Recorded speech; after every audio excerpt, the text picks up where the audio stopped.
Kilalang birador ng aswang ang matandang si Elmer. Binata pa lamang siya ay gawain niya na ito. Dahil sa kanyang pagiging birador, mainit siya sa mata ng mga aswang. Walang kapayapaan ang kanyang buhay. Pero mula nang dumating sa buhay niya ang batang si Nonoy, tila nagbago ang kanyang buhay. Nagsimula na siyang matakot mamatay. At dahil dito, sinamantala ng mga aswang ang pagiging mahina ng kanyang moral. Muntikan na siyang mamatay. Buti na lamang ay iniligtas siya ni Nonoy. Ang batang hindi niya alam ay isa palang aswang. Nang malaman niyang aswang ang bata, matutuliro siya. Hindi niya alam kung ano ang uunahin niya. Ang prinsipyo ba niya o ang kanyang pagiging ama kay Nonoy? Ano nga kaya ang pipiliin ni Elmer? Mas mangingibabaw nga kaya ang pagmamahal niya o handa siyang kalimutan ng pinagsamahan nila ng bata para lang sa kanyang nag-iisang misyon na ubusin ang mga aswang? Ano nga kaya ang mangyayari? Ang mga kasagutan ay abangan lamang dito lang sa nag-iisang tambayan, ang mga kwento ni Ka Banong. Matapang, matatag at brutal. Ito ang pinaka-perpektong paglalarawan sa matandang si Elmer. Kilala siya sa buong probinsya na notoryo sa pagpaslang ng mga aswang. Kahit ang mga kapwa niya tao natatakot din sa kanya. Mas delikado pa sa mamamatay tao ang turing sa kanya ng lahat. Talaga namang iginagalang siya. Kahit ang barangay ay mataas ang tingin sa kanya. Pero sa kabila ng lahat ng respeto at papuri na kanyang natatanggap, mas pinagtutuunan niya ang kanyang natatanging misyon. Yun ay ang burahin sa mundong ibabaw ang mga tinuturing niyang salot sa lipunan. Ang mga nilalang na kung tawagin ay aswang. Masasabi ko matapang ka dahil kahit na alam mong buhay pa ako, naglakas loob ka magpakita. Nung gabing yun, katatapos lang paslangin ni Mang Elmer ang isang aswang na nagpumilit makapasok sa barangay Magtibay. Hinugot niya ng malakas ang espadang nakabaon noon sa nilalang. Pagkatapos ay itinusok niya yon sa lupa at dumukot ng sigarilyo. Napayosin na lamang ang matandang birador dahil medyo pinahirapan siya ng kinalaban niya.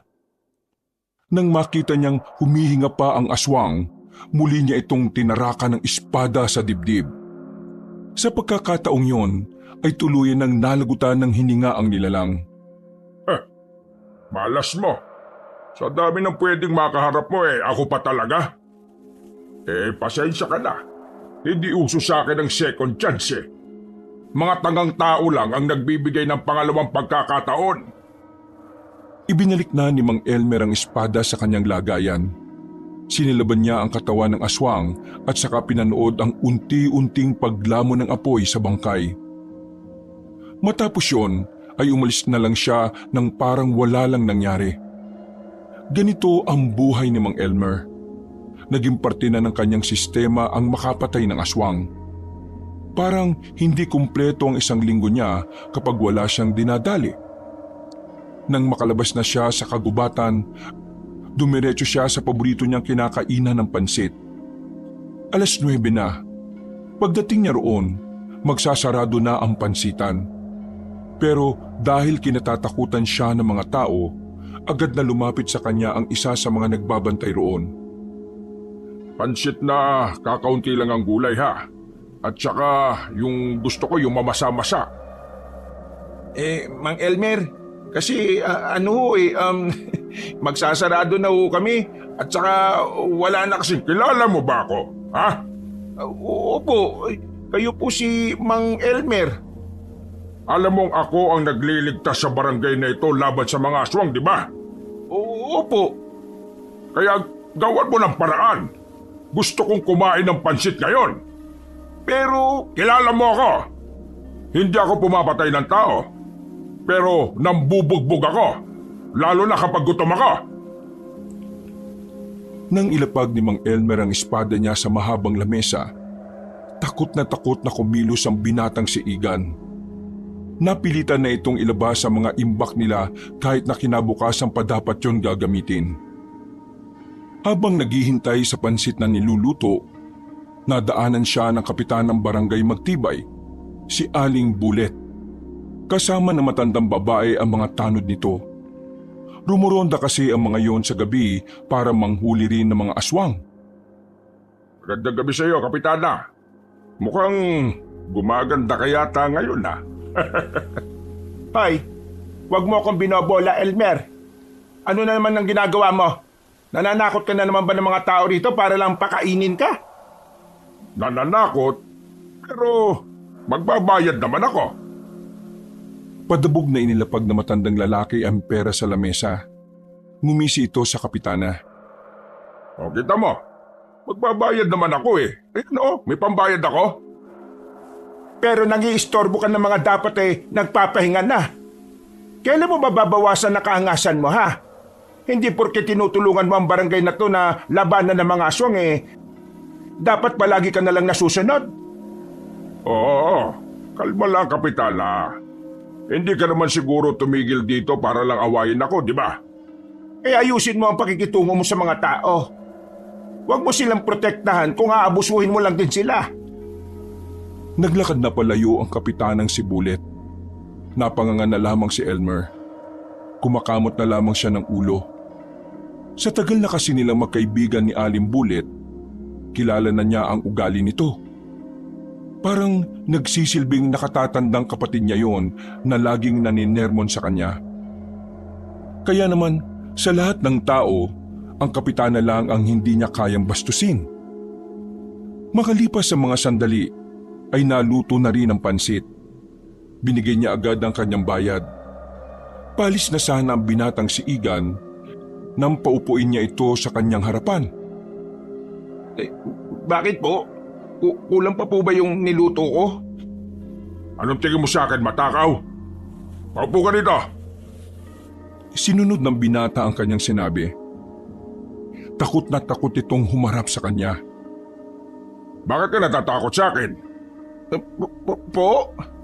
Yung mukha mo, para kang maiihi sa salwal. Ang sabi ko, bakit ka natatakot sa akin? Sabi niyo po kasi nambubugbog po kayo eh. Sa tingin mo, bakit kita bubugbugin? Hindi ko po alam. Wala naman po akong kasalanan sa inyo eh. Yun ang punto ko. Hindi kita sasaktan kasi wala ka namang kasalanan at wala kang ginagawang mali. Kaya bakit ka natatakot sa akin? Hindi nakapagsalita ang binatang si Igan. Hindi niya kasi maintindihan kung ano ba ang gustong iparating na matandang kausap niya. Hindi ako kumakain dito at nakikipag-usap sa iyo dahil wala lang. Nandito ako dahil may kailangan akong sabihin sa iyo. Po? Ano po yun? Aso mo yung dinali ng aswang nung nakaraan, hindi ba? Opo. Aso ko nga po yun. Yung aswang na yon, ayun, pinatay ko na kanina. Napatingin si Igan sa espada ng matandang lalaki. Meron pa kasing dugo roon. May alaga rin kasi akong aso noon. At namatay ang aso ko dahil nasa gasaan. Kaya alam ko ang pakiramdam ng mawalan ng alaga. Ngayon, hoy, bakit ka umiiyak? Nagpapaliwanag lang naman ako. Maraming salamat po talaga kasi binigyan niyo ng hustisya ang pagkawala ni Elmer. Anong sinabi mo, Elmer? Opo, Elmer ang pangalan niya. Kapangalan niyo po yung aso ko. Ay nako, sige na. Huwag ka nang umiyak dahil naiirita ako sa iyo. Kalalaki mong tao tumigil ka na. Umiiyak ka pa dyan, baka masikmuraan pa kita dyan Mang Elmer, hindi ka naman po pala masama eh. Sira ulo ka pala Kailan ba ako naging masama? Sa sobrang takot kasi sa inyo ng mga tao rito, iniisip nila na masama kang tao, na ginagamit mo lang ang pagiging manunugis at birador mo para may dahilan kang mang-abuso dito. Hoy, wala akong inaabusong tao Mga chismosa lang nagpapakalat niyan. Biglang nanahimik si Mang Elmer. Sa hindi malamang dahilan, nakaramdam siya ng kaunting inis. Hindi niya kasi nakala na sa kabila ng mga ginagawa niya para sa barangay Magtibay, ay ganun pala ang iniisip sa kanya ng mga residente. Matapos ang pag-uusap na yon, ay umalis na rin siya. Dumiretso na lamang siya sa kanyang bahay. Pagpasok niya, agad niyang hinubad ang suot niyang nabahiran na rin ng dugo. Napatingin agad siya sa dingding kung saan nakadikit doon ang larawan ng kanyang dalawang kapatid. Ang kanyang kuya at ate na nasawi sa pag-atake ng mga aswang noong bata pa sila. Isang malalim na paghinga ang kanyang ginawa. Napapailing na lamang siya kapag naaalala kung papaanong pinaslang ng mga nilalang ang kanyang dalawang kapatid. Nagsarado na naman ang kanyang kamao. Muli, nabuhay na naman ang kanyang galit. Kuya, ate, pinapangako ko sa inyo, hanggat nabubuhay ako, hindi ko sila titigilan. Isasara na sana ni Mang Elmer ang pintuan nang maramdaman niyang tila merong tao sa bakuran niya. Nagmamadali siyang tumungo roon para tingnan kung sino ang naramdaman niya. Nilibot niya ng tingin ang buong paligid. Nakita niya sa gilid ang isang lalaki. Nakasiksik sa gilid ng drum. Mukhang merong itong tinataguan. Sino ka? Lakas ng loob mo ah! Hindi sumagot ang lalaki. Sumenyas lang ito sa kanya na huwag siyang maingay. Maya-maya pa, dumaan ang mga barangay tanod. Nang masigurong wala na yon, lumabas na rin ang binata. Agad namang kinuha ni Mang Elmer ang itak na nasa gilid ng pintuan. Tinutukan niya agad ang lalaki sa liig. Anong karapatan mo pumasok sa bakuran ko? Sino ka? At bakit ka hinahabol ng mga tanod? Kalma ka lang. Relax lang. Sagutin mo ang tanong ko! Kasi kung hindi, Una. Sasagutin ko na. Apo ako ni Lola Bullet. anong pinagsasabi mo? Nilaloko mo ba ako? Hindi. Totoong sinasabi ko. Ito, tinan mo tong picture naming dalawa. Ito, nasa wallet ko. Pinakita pa ng binata ang larawan nila na matandang babae. At dahil doon, ibinaba na rin ni Mang Elmer ang itak. Apo ko ng kapitana rito. Kaya lang naman ako inahabol ng mga yun Kasi ang sabi ni Lola, ipapabugbog niya ako sa mga tanod kapag hindi ko tinapos ang pag-aaral ko. Ayaw ko na kasi talagang mag-aaral Gusto ko na magtrabaho para magkaroon ako ng sarili kong... Kilala mo ba kung sino ako? Hindi. Sino ka ba? Tinulak ni Mang Elmer ang binata. Tumambay ito sa lupa pero agad din namang tumayo ng dahil sa inis. Ano ba problema mo? Nagpapakilala naman ako Lumayas ka rito! Wala akong panahon sa mga taong walang kwenta! Kung makapagsalita to, kala mo kilala niya ako Sakit ka ng ulo ni Bullet. Tingin mo matutuwa ako sa'yo? Ano naman sa'yo kung sakit ako sa ulo niya? Apektado ka ba? Biglang hinataw ni Mang Elmer ang itak sa lieg ng binata. Pero ang buhok lang ang pinatamaan ng matandang lalaki. Nanlalaki ang mga mata ni Lorenzo ng mga sandaling yon. Bakas na bakas sa kanyang mukha ang kaba at takot. Ako ang berador ng aswang dito sa probinsyang ito. Kung ang mga aswang na mas delikado pa sa iyo kaya kong patayin, kaya ko rin gawin niya sa iyo. Lalo na sinabi mo pa sa akin na walang halaga ang buhay mo. Wala naman ako sinabing ganun. Grabe naman to. O na, alis na ako.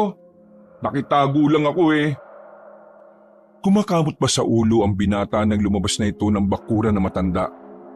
Abat, siraulong tao to Pumasok na lang ulit si Mang Elmer sa loob ng bahay niya. Naiga na lamang ito at agad din namang nakatulog.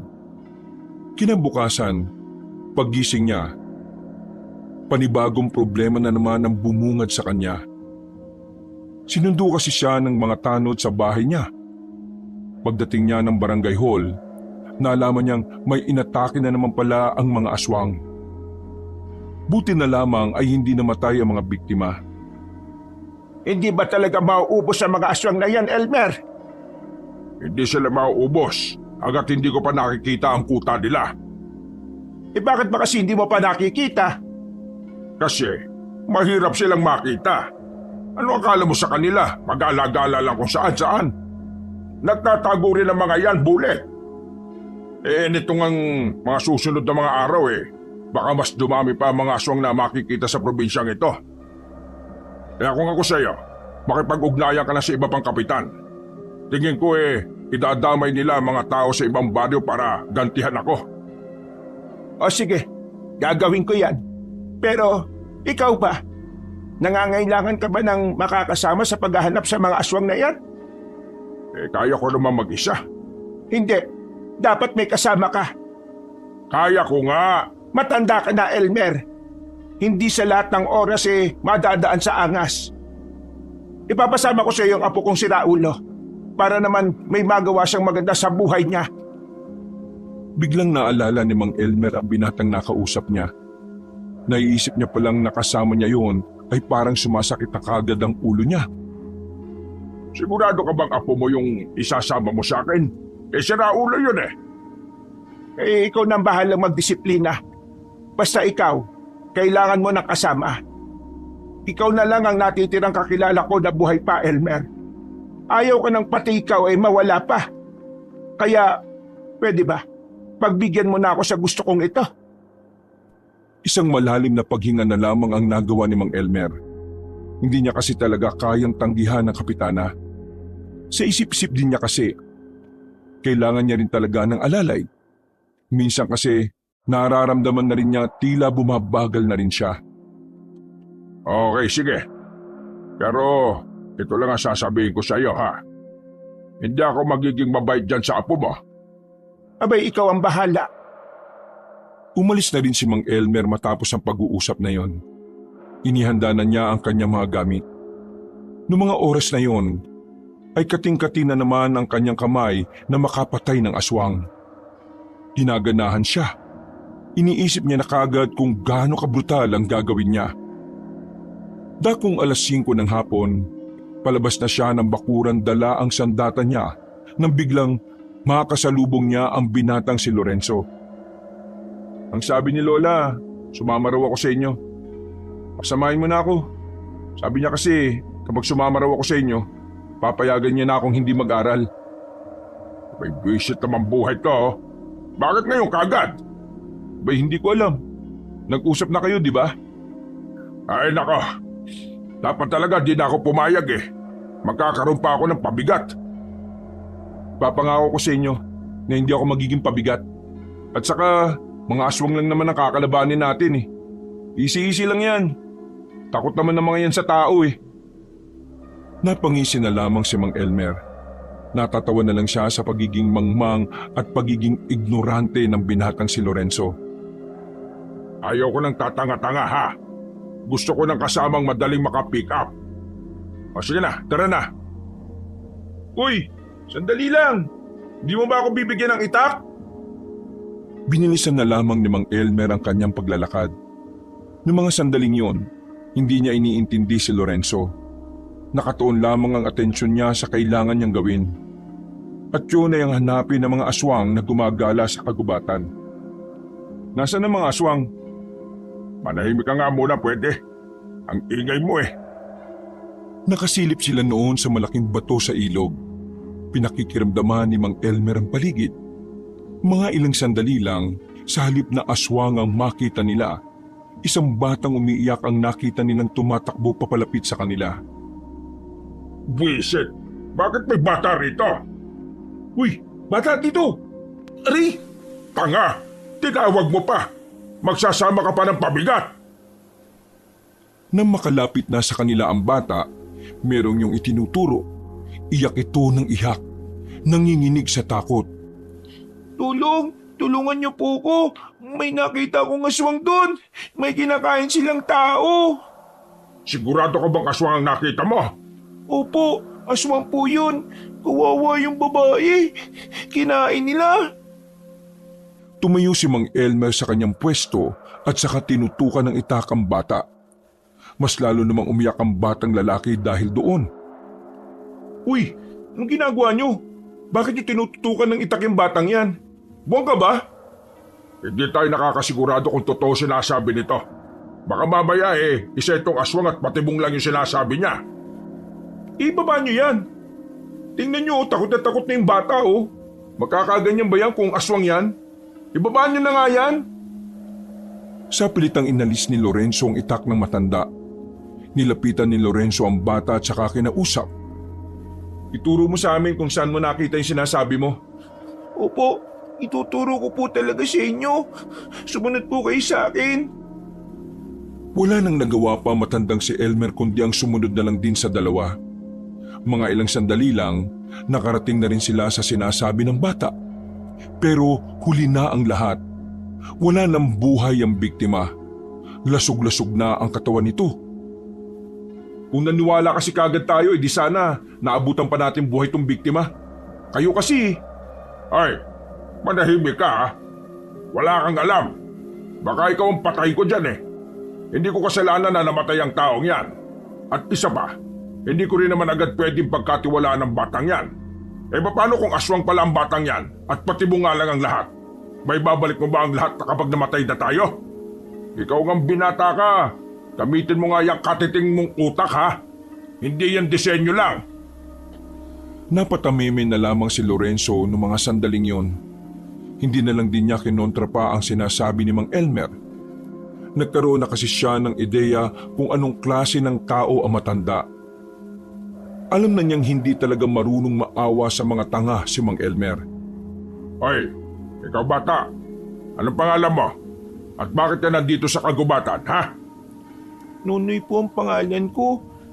Kaya po ako nandito sa kagubatan kasi nanguhuli po ako ng gagamba. Yung mga kasama ko pong bata, hindi ko po alam kung ano na yung nangyari sa kanila Nagiwaywalay po kami. Alam mo ba kung saan ka nakatira?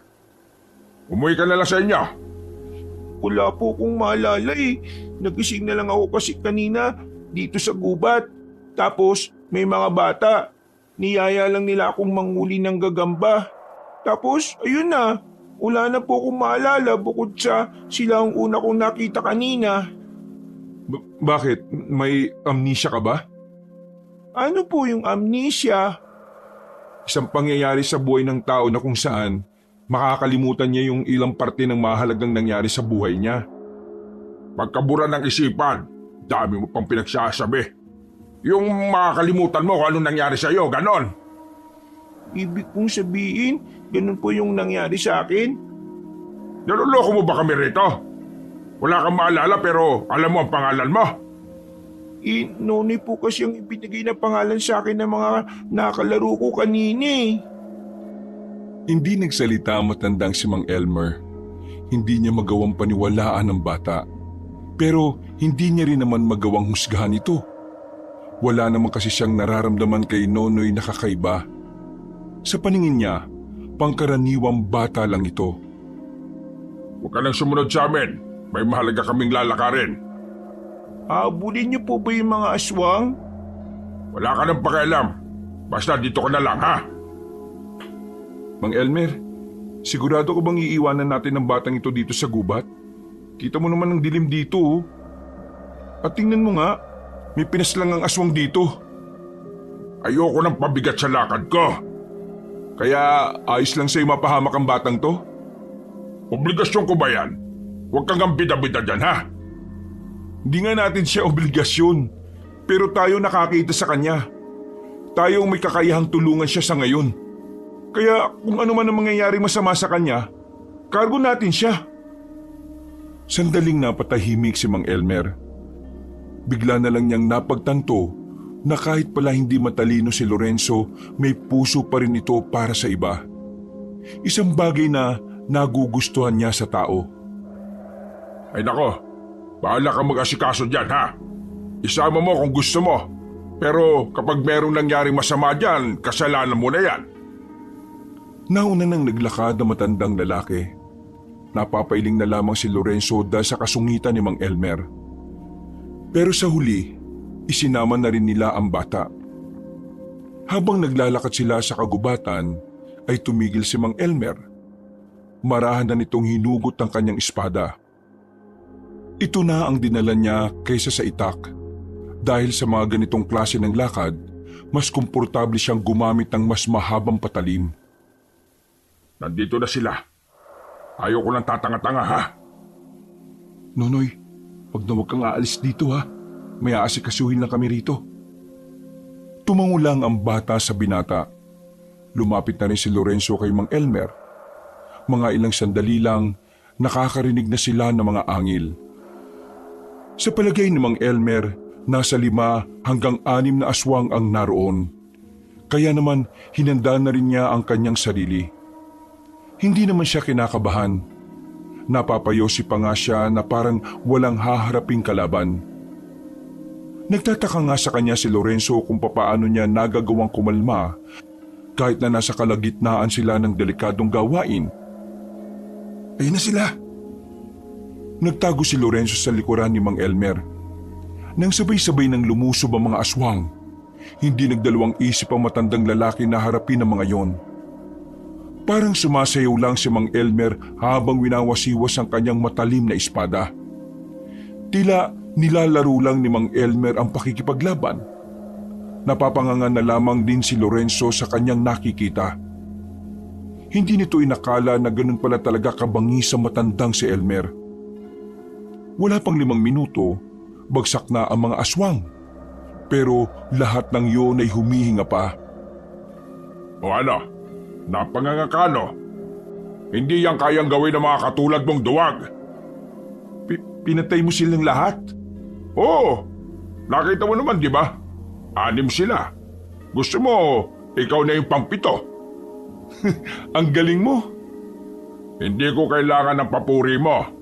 Ang kailangan ko ngayon, patunayan mo sa akin na kaya mong sabayan ang mga ginagawa ko. Hinagis ni Mang Elmer ang kanyang espada at nasalo naman yun ni Lorenzo. Gumising matandang lalaki at saka sumenyas. Ha? Anong ha? Ikaw na tumapos sa mga yan. Tinira ko talagang buhay ang mga yan para may gawin ka naman. Papatayin ko sila? Hoy, bakit?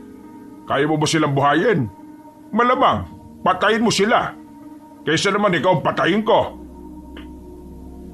Hinawakan ni Lorenzo na maayos ang espada. Lumapit ito sa isang aswang na naghihingalo. Aamba niya na sana itong itarak ang espada pero huminto ito. Hindi pala kaya ni Lorenzo. Hindi pa pwedeng hintayin na lang natin silang mamatay? Konting buhay na lang naman eh. Walang kwenta! Akin na nga yan! Kahihiyan ka talaga ng lola mo! Duwag! Pagkakuha ni Elmer sa espada, pinagtututusok niya ang mga aswang sa ulo. Talsikan pa ang mga dugo pero normal na lamang yun para sa matanda. Kung ganyan ka kalambot at kaduwag, pakiusap lang ha. Huwag ka lang sumama. Hindi ko kailangan ng duwag. Mahina at walang lakas ng loob. Dismayadong naglakad si Mang Elmer paalis. Bumalik ito sa bahay niya. Pagtingin niya sa likuran niya, sumunod sa kanya si Lorenzo. Nagsalubong ang kanyang kilay nang makitang sumama rin pala sa kanila ang batang si Nonoy. Hindi ka ba talaga nag-iisip? Bakit mo dinala ang batang yan dito? Ayaw niyang umalis eh. Sunod ng sunod. Kaya ayan. Pakiusap po. Wala na po kasi ako mapupuntahan eh. Sige na po. Tulungan niyo po ako. Kahit po utus-utusan niyo po ako dito. Lahat po gagawin ko. Patirayin niyo lang po ako sa inyo. Hindi ako nagpapatira nang hindi ko kilala. Hindi mo nga kilala sarili mo, di ba? Umalis kayo rito. Doon kayo sa barangay matulog. Ayaw ko ng kasama rito. Ayaw ko ng sakit ng ulo. Layas! Siguro kaya ka walang kasama sa buhay kasi ganyan ka sa ugali mo eh. Sa sinabing yun ni Lorenzo, tila nagpantig ang tenga ng matandang lalaki. Otomatikong nakaramdam ng inis at galit si Mang Elmer. Para sa kanya, hindi niya matatanggap na mga salitang yun ay manggagaling sa isang mangmang na binata. Binitiwan ni Mang Elmer ang espada at saka hinawakan sa kwelyo ang binatang si Lorenzo. Wala kang alam kung anong dahilan kung bakit ako ganito, ha? Kaya ikaw, Manahimik ka kung ayaw mo makatikim sa akin. Totoo naman kasi, ang sama na ugali mo. Pati bata gaganyanin mo. Tinututukan mo pa nga ng, Masama ugali ko. At kahit kailan, hindi mo mababago yon. Hindi yun mababago ng isang kagaya mong walang ibang alam kung hindi maging problema sa iba. Umalis na kayo! Bago ko pa ba kalimutan na apo ka ng kaibigan ko? Bintiwan na ni Mang Elmer ang kwelyo ng binata. Papasok na sana matandang lalaki pero nagsalita pa ulit si Lorenzo. kahit mangmang ako, hindi ako kagaya mo na walang ibang inisip kundi ang sarili lang. Hindi na napigilan pa ni Mang Elmer ang kanyang sarili. Sinuntok na niya sa mukha ang binata. Nagulat si Lorenzo ng mga sandaling yun. Kahit kasi matanda na, malakas pa rin ang suntok na matandang lalaki. Para siyang sinuntok ng boksingero. Wala kang karapatan na magsalita sa akin ng ganyan dahil una sa lahat, wala kang alam kung ano ang pinagmulan ko. Ipis ka lang sa paningin ko. Kaya kahit na anong sabihin mo, kahit kailan, hindi magiging mahalaga sa akin. Inutil! Akala ni Lorenzo ay tapos na si Mang Elmer. Pero hinila na matanda ang kwelyo niya at sapilitang itinayo. Pinagsasasapak siya nito sa muka. Paulit-ulit siyang bumabagsak pero paulit-ulit din siyang itinatayo ni Mang Elmer. Tama na po yan. Huwag na po kayong mag-away. Kailangan mo maturuan ng leksyon para matuto kang gumalang, ha? Nang nakaiga na sa lupa ang binata, pinagsisisipa siya ni Mang Elmer. Naawat lang ito na mapadaan ng mga tanod kasama ang kapitana. Ano nangyayari? Bakit mo binubugbog ang apo ka? Napakasira ulo. Walang modo. Bastos. Ilayo mo sa akin yung apo mo. Baka ito ang unang pagkakataon na makapatay ako ng tao. Lorenzo, ano bang ginawa mo? Nagbitiw po sila sa isa't isa ng hindi magagandang salita. Kaya po sila nag-away. Pasensya na po. Kasalanan ko po kung bakit sila nag-away. At sino ka naman?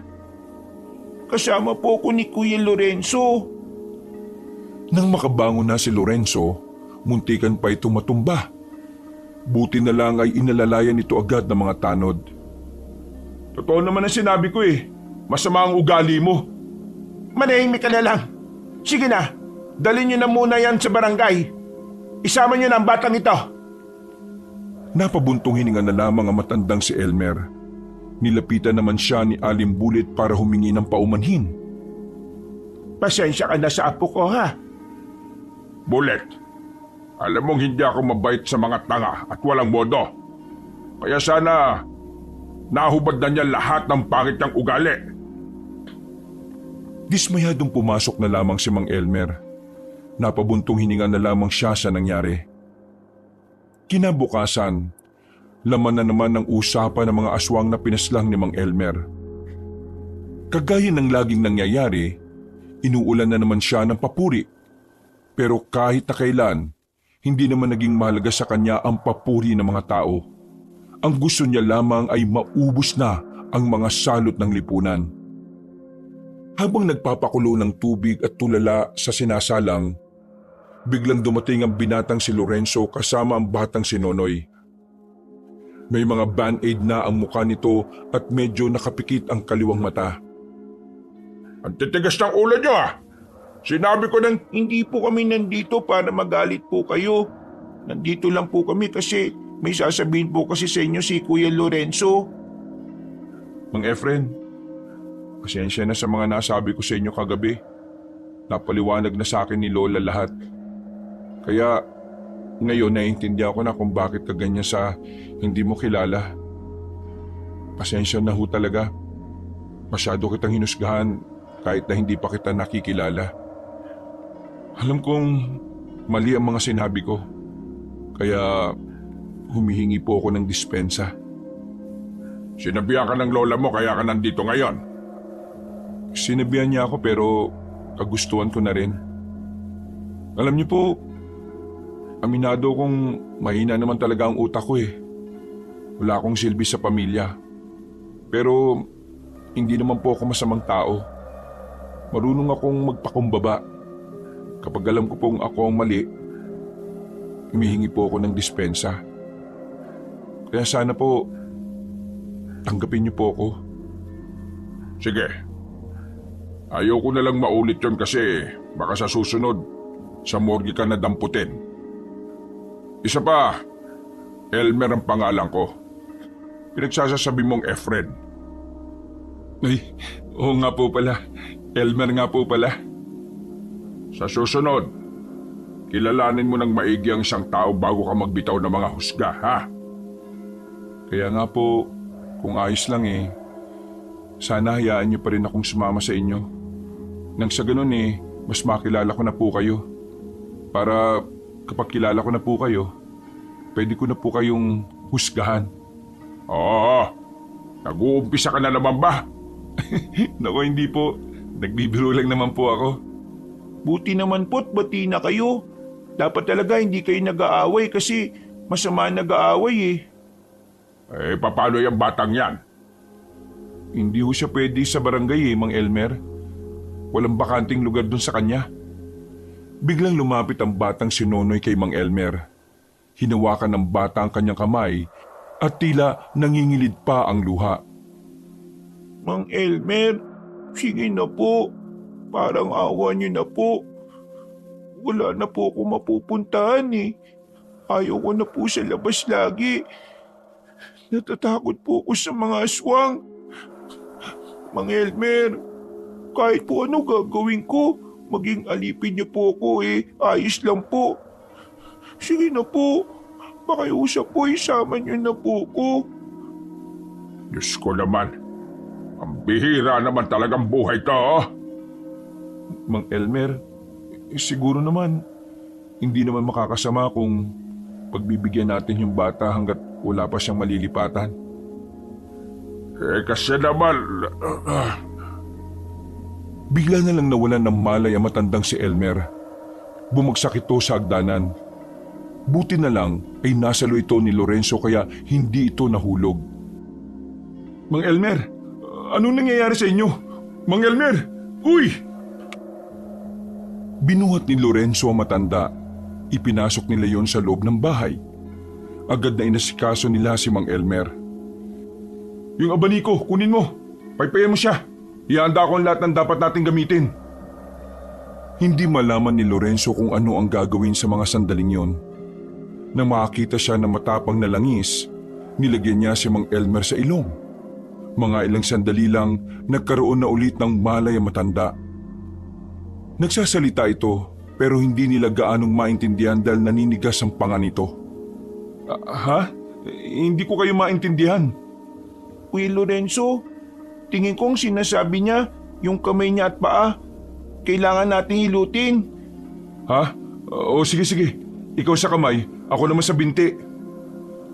Halos 5 minuto nilang hinilot ang matandang si Elmer. Mga ilang sandali lang ay nawala na rin ang paninigas ng ilang parte ng katawan nito. Hingal na hingal ang dalawa. Kabado sila dahil nakita nilang nagkukulay ubi na ang labi ni Mang Elmer. Mang Elmer, kumusta po ang kalagayan niyo? Ayos na po ba kayo? Mang Elmer? Oo, kaya ko na. Ayos na ako. Akala namin, mawawala na kayo, Mang Elmer. Ano ka ba? Masamang magsalita ng ganyan, Nonoy. Munti ka na naman ako. Mang Elmer, ano po bang nangyayari sa inyo?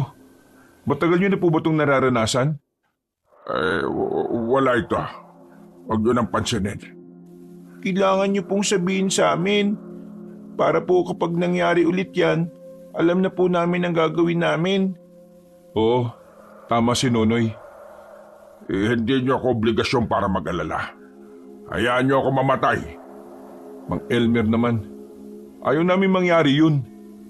Kahit na binugbog mo ko, hindi ko pa rin kayang isipin na mamamatay ka sa harapan namin nang wala kaming ginagawa. Ayaw kong pag-usapan ngayon. Siguro sa susunod na araw na lang. Magsasabi ako sa inyo kapag nasa mood na ako. Mang Elmer, pwede na po ba akong tumira dito?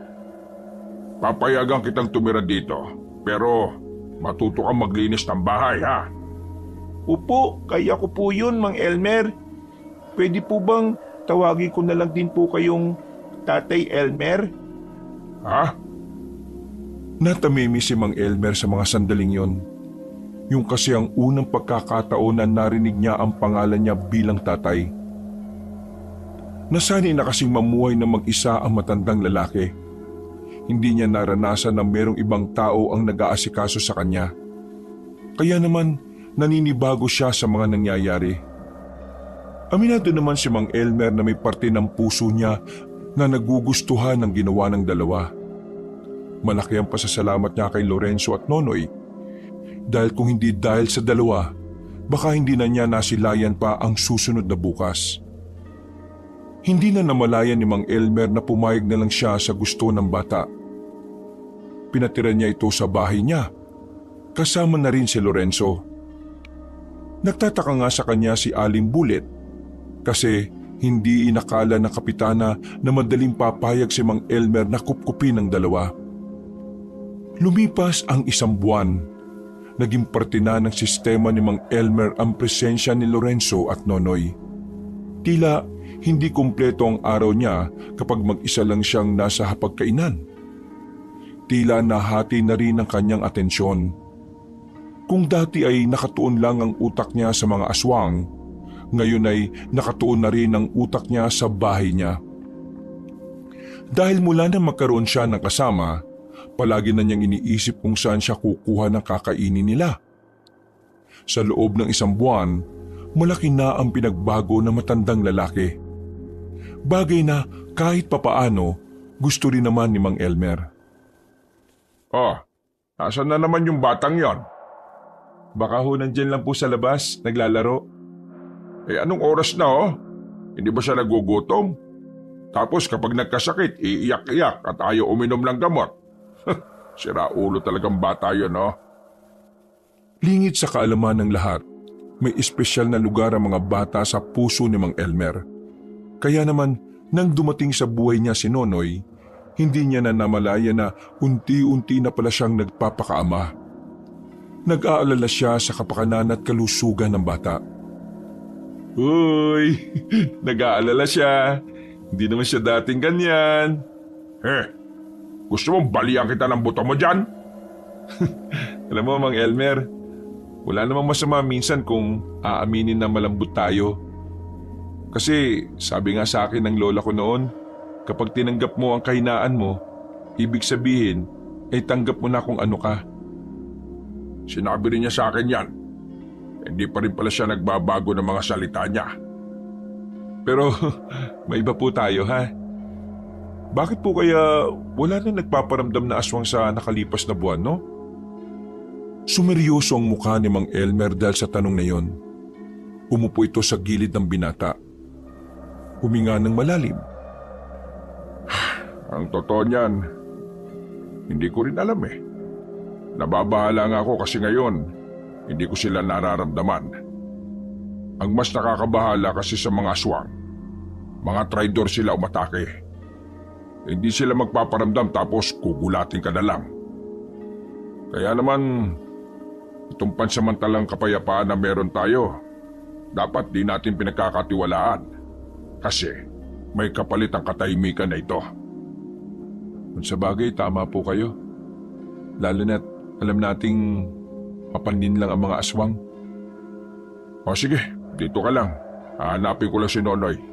Baka mamaya nakikipag-away na naman yon. Kanino pa ba magmamana ng kaangasan yun? Alala, may sinasabi ka ba? Joke lang. Ito naman oh. Lumabas na lamang ng bakura ng matandang si Elmer. Pinuntahan niya ang bakanting lote kung saan madalas na naglalaro ang bata. Pagdating niya roon, ay nakita niyang maraming bata ang naglalaro. Sinuyod niya ng tingin ang lugar. Nasipat niya si Nonoy na may kinakausap na matandang lalaki. Kahit bagyang nakatakip ang mukha ng matandang lalaki, alam na agad niyang aswang ang matandang yon. Kinuha ni Mang Elmer ang sanga at binali sa gitna. Gagamitin niyang panaksak yon sa matandang aswang.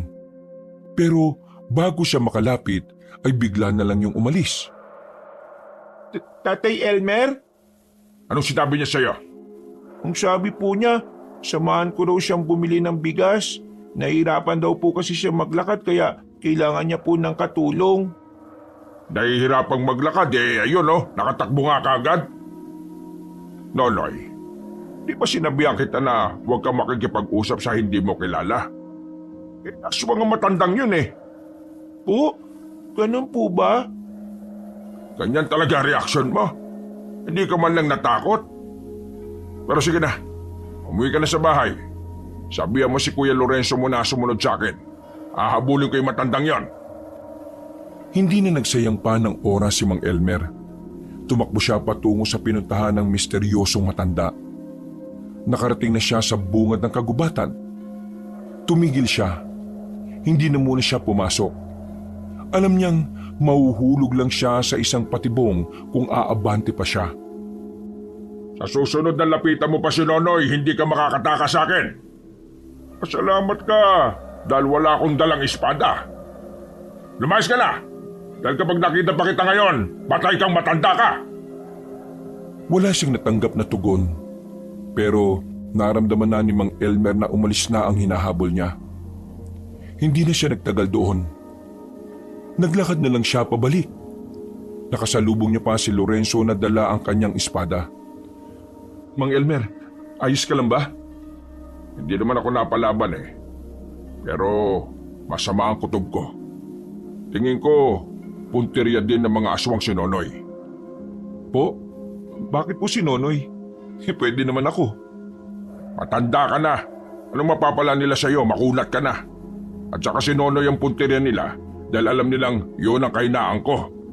Hindi kapag ako palang nakuha, ayos lang. Hindi ka manghihina. Patanga ng patanga yung sinasabi mo Muwi na lang tayo. Baka masikmuraan pa kita rito. Dahil sa insidenteng yon, mas lalong naging mapagbantay si Mang Elmer. Hindi niya inaalis ang tingin niya sa batang si Nonoy. Batid niya kasing anumang oras ay maaring dukutin si Nonoy sa kanila. Lumipas pa ang ilang araw hanggang sa umabot na naman ng isang buwan. Mas nababahala na naman si Mang Elmer dahil hindi na naman nagpaparamdam ang mga aswang. Dahil sa ganitong sitwasyon, pinagbawalan na muna niyang lumabas ang dalawa. Sigurado ba kayong dito na muna ako? Paano kayo? Mas kailangan ka ni Nonoy. Gawin mo na lang ang lahat ng tinuro ko sa'yo sakaling malagay kayo sa alanganin. Pero hanggat nandito kayo sa bahay, walang gagalaw sa inyo. Huwag lang kayong lalabas. Sige na, mauna na ako. Tumungo si Mang Elmer sa kakilala niyang Bombay na si Jabar. Ang Bombay na ito ay merong mga kagamitan na pinaparentahan. Sa tuwing may kailangan siyang gamit laban sa mga aswang, si Jabar agad ang naiisip niya. Sasapit na ang gabi nang dumating siya sa bahay ng Bombay. Pagdating niya roon, nakasarado ang pintuan ng tindahan. Lumapit si Mang Elmer at saka kinalembang ang maliit na bell sa gilid ng pintuan. Mga ilang sandali lang ay lumabas na rin ang lalaking balbasarado. Elmer, long time no see. Buti naman pakita ka na ngayon. Para di na ako mahirap hanap sa'yo at singil sa'yo utang mo. Ano, babayad ka ba? Hindi ako nandito para magbayad ng utang. Ay naku, naloko na. Ano gawa mo, ikaw punta rito? Utang ka na naman ba? Ay naku, wala na. Lugi na negosyo ko. Nandito ako para bilhin ng isang bagay. Bilhin? Hindi ikaw pala mayroong pera. Bakit hindi ka muna bayad sa akin? Dahil mahalaga ang gagawin ko. Saka na yung utang ko sa'yo. Hindi pa naman ako mamamatay Ay pambihira. Ikaw talaga. Kahit kailan kawawa ko sa'yo lagi. Ano ba kailangan mo, kaibigan? Gusto kong bilhin ng pulseras na itim na inaalok mo sa akin noong nakaraan. Ang pulseras na kayang tukuyin kung may aswang sa paligid o wala. Aswang. Sabi ko na nga ba? Kasi, alam mo, nakaraan pa may aswang dito. Paikot-ikot. Pero, mga manunugis dito wala kwenta. Hindi nila kaya paslang ang aswang. O di bali, halika. Nandito ba hanap mo? Pumasok sila sa loob ng bahay. Napatingin agad ang mata ni Mang Elmer sa paligid ng bahay. Napansin niya kasing mas maraming bagay na ang nakasabit sa mga pader. Ibang-iba na ang bahay mula nung huli siyang makapunta rito. May kung anong hinahanap si Jabar sa malaki nitong baul. Pagbalik nito, ay daladala na nito ang maliit na kahon. Agad na binuksan ng Bombay ang kahon at bumungad sa kanya ang itim na pulseras. Sigurado kang gumagana to, ha? Kapag ito kalokohan lang, susunugin kita ng buhay. Kilala mo ako, Jabar. Uy, pambira. Ngayon ba bago luloko sa iyo? Alam ko ikaw brutal kapag galit. Kaya bakit ako luloko? Saan mo ba to nakuha? Nakwento ko na dati, di ka kasi nagiginig eh. Dati, may isa albularyo na 50-50. Punta dito, bago siya patay. Bigay niya to sa akin. Sabi niya, makakatulong sa pagtukoy sa aswang. Kaya kuha ko na. Tapos yun, patay na siya. Saktong-sakto to. Wala akong alam sa pag-aalbularyo pero tingin ko malaki ang may tutulong nito sa akin. O ano, bili mo na ba? Magkano ba ito? Mura lang, para sa iyo kaibigan. Bigay ko sa iyo 700. 700? Anong mura doon? Murahin kita dyan eh. Oo, naku. Huwag ka kuripot. Ako wala kita ngayon. Baga makita mo hanap mo. Aba, kumapalag ka na pala ngayon ha? Hindi, biro lang. Huwag naman seryoso masyado eh. O sige na, binta ko na sa iyo 500. Visit ka. Pati ako tutubuan mo parang malaki. Inabot na ni Mang Elmer ang pera at saka kinuha na rin ang pulseras. Palis na sana matandang si Elmer nang may pahabol pa sa kanya si Jabar. Kaibigan, ingat ka ba lagi? Kaibigan kita kaya ako nag-aalala sa iyo. Siya lamang ingat sa akin. Ngayon mga aswang, tingin ikaw galit sa iyo. Dami mo kasi pinatay na aswang eh. Kaya ikaw kaibigan ha, ikaw ingat. Kapag namatay ka, wala na akong kaibigan. Alala ko rin utang mo, paano mabayaran? Ay nako, ikaw rin, mag-iingat ka rin palagi. At hindi ako mamamatay, mababayaran ko yung utang ko sa iyo. Alam mo, ikaw lang yung nag-iisang pinagkakatiwalaan ko bukod kay Bullet. Tinapik niya si Jabar sa balikat at saka ngumiti na malapad. Nginitian na lamang din ni Mang Elmer ang kaibigang Bombay. Matapos yun, umuwi na rin siya sa kanyang bahay. Inabutan niya naroon ng dalawa. Oh, buti naman at nandito na kayo. Ay bakit? May nangyari ba habang wala ako? Wala naman. Pero kanina, may napansin ako kay Nonoy. Napansin na ano? Ikaw, kung ano-ano na naman ang naiisip mo ha? Hindi, kanina kasi pag uwi ko, nakita ko sa kaninang binubuhat yung drum natin na may laman na tubig. Tingnan mo, nasa ibang posisyon na yung drum. Napalingon na matandang si Elmer sa kinaroroonan ng drum. Nakumpirma niyang wala na sa dating forma ang drum. Pero hindi magawang paniwalaan ni Mang Elmer ang sinabi ni Lorenzo.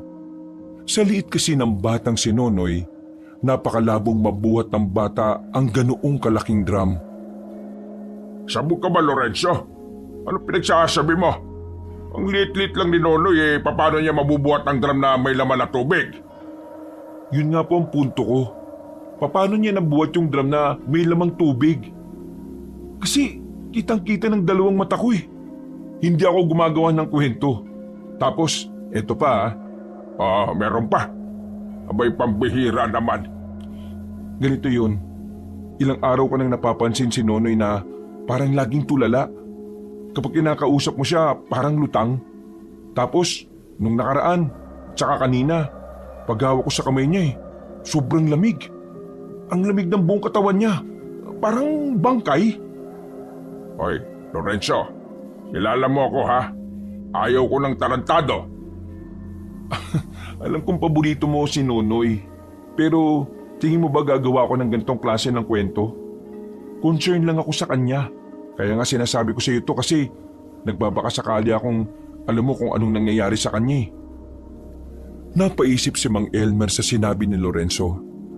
Kahit na nag-aalangan siyang paniwalaan ang sinasabi ng binata, may kung anong parte ng kanyang utak ang tila naguudyok sa kanya para obserbahan din ang bata.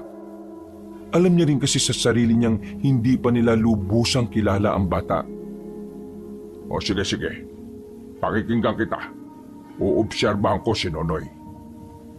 Kinagabihan, hindi inalis ni Mang Elmer ang kanyang atensyon sa batang si Nonoy. Bawat kilos ng bata ay binabantayan niya. Pero wala naman siyang nakikitang kakaiba. Nagtataka siya sa binata. Alam niya kasing hindi naman mag-iimbento ng kwento ang binata. Lalo na't alam ni Lorenzo na pwede na naman siyang malintikan. Nonoy, may kakaiba ka bang nararamdaman sa katawan mo? Kakaibang nararamdaman? Wala naman po. Bakit po? Wala naman. Inaalam ko lang kung may sakit ka ba o wala. Kahapon po, malamig po ang katawan ko.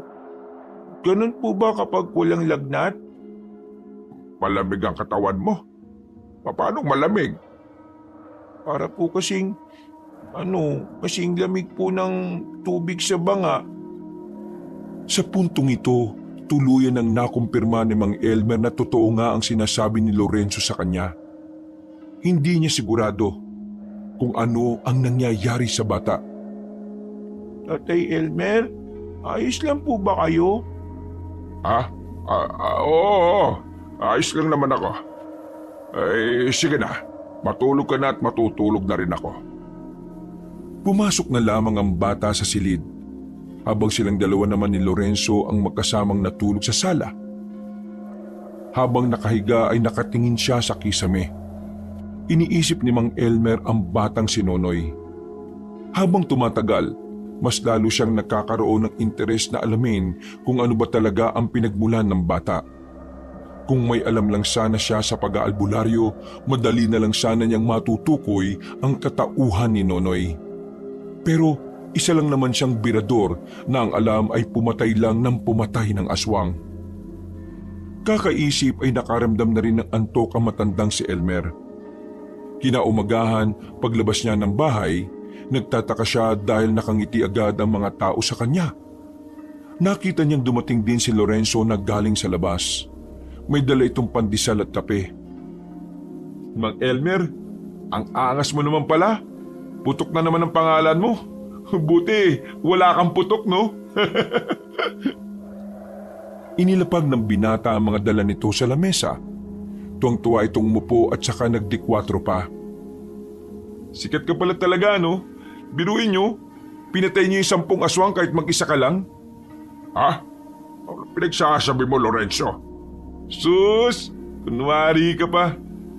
Huwag ka na magpahambol, no? Hindi bagay sa'yo. Ay, hindi ako lumabas ng bahay kagabi, ha? Natulog ako.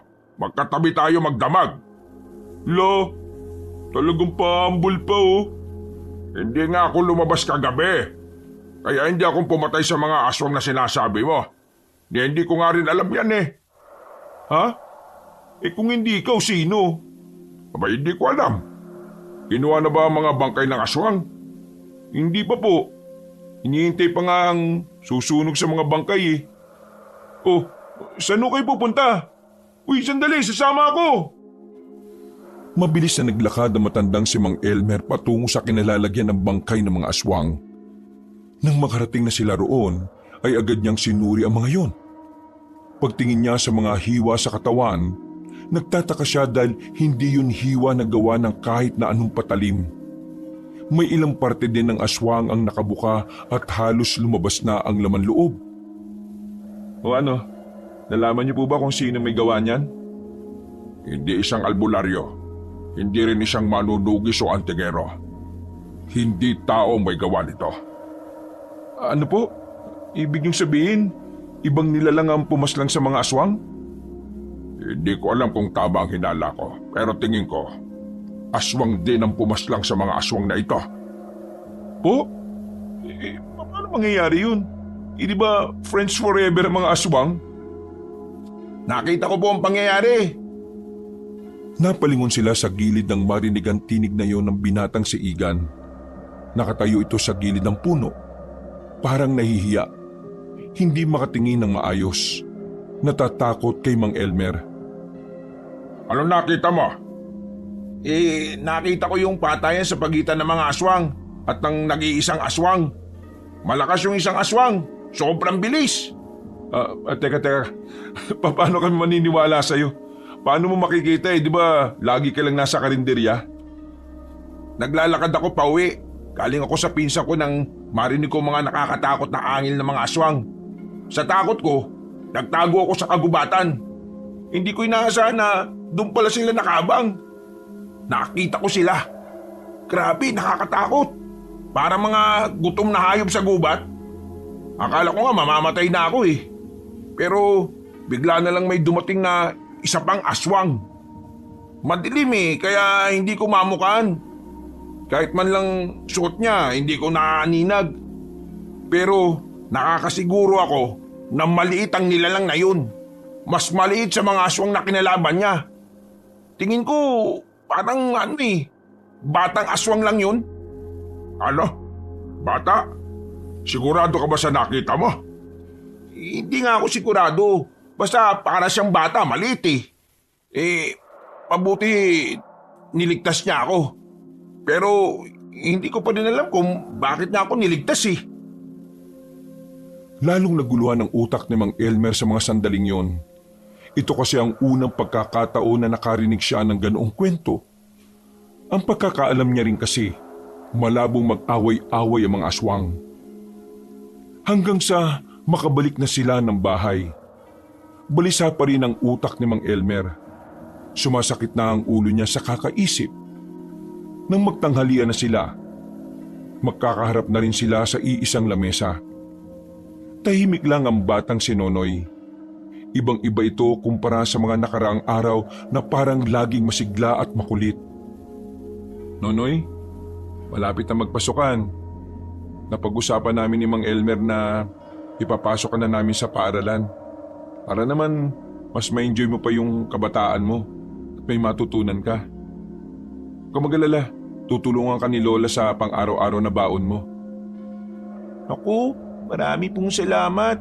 Gusto ko din naman po kasing mag-aral Kaya nga dapat pagigihan mo kapag nag-aaral ka na ha. Teka, ano yan? Bakit may sugat ka sa kamay? Tsaka, ang lalim niya na.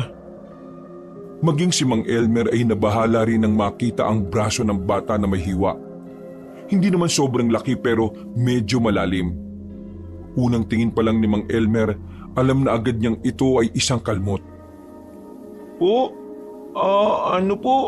Wala yan. Sumabit po ako sa alambre. Bakit parang hindi masakit? Di ba nasasaktan? Ayos ka lang ba? Ayos lang naman po. Hindi naman po ako nasaktan ng sobra. Habang nag-uusap ang dalawa, bumagal ang pagmuya ni Mang Elmer. Kinakabahan siya. Hindi niya kasi gusto ang pumapasok na hinala sa kanyang utak. Ayaw niyang isipin ang bagay na yon dahil ayaw rin naman niyang maging tama ang duda niya. Sa halos 2 buwan na nilang pagsasama sa bahay, mahal na niya ang batang si Nonoy. Kaya naman, nahihirapan siyang isipin ang batang si Nonoy ay maaaring isang aswang. Nonoy, may naalala ka na ba? Sa tanong na yun ay napatigil ang usapan ng dalawa. Nakita ni Mang Elmer na tila sumeryoso na rin ang mukha ni Nonoy. Naaalala po? Wala naman po. Tumango na lang si Mang Elmer, pero ang totoo, naghihinala na rin siya sa bata.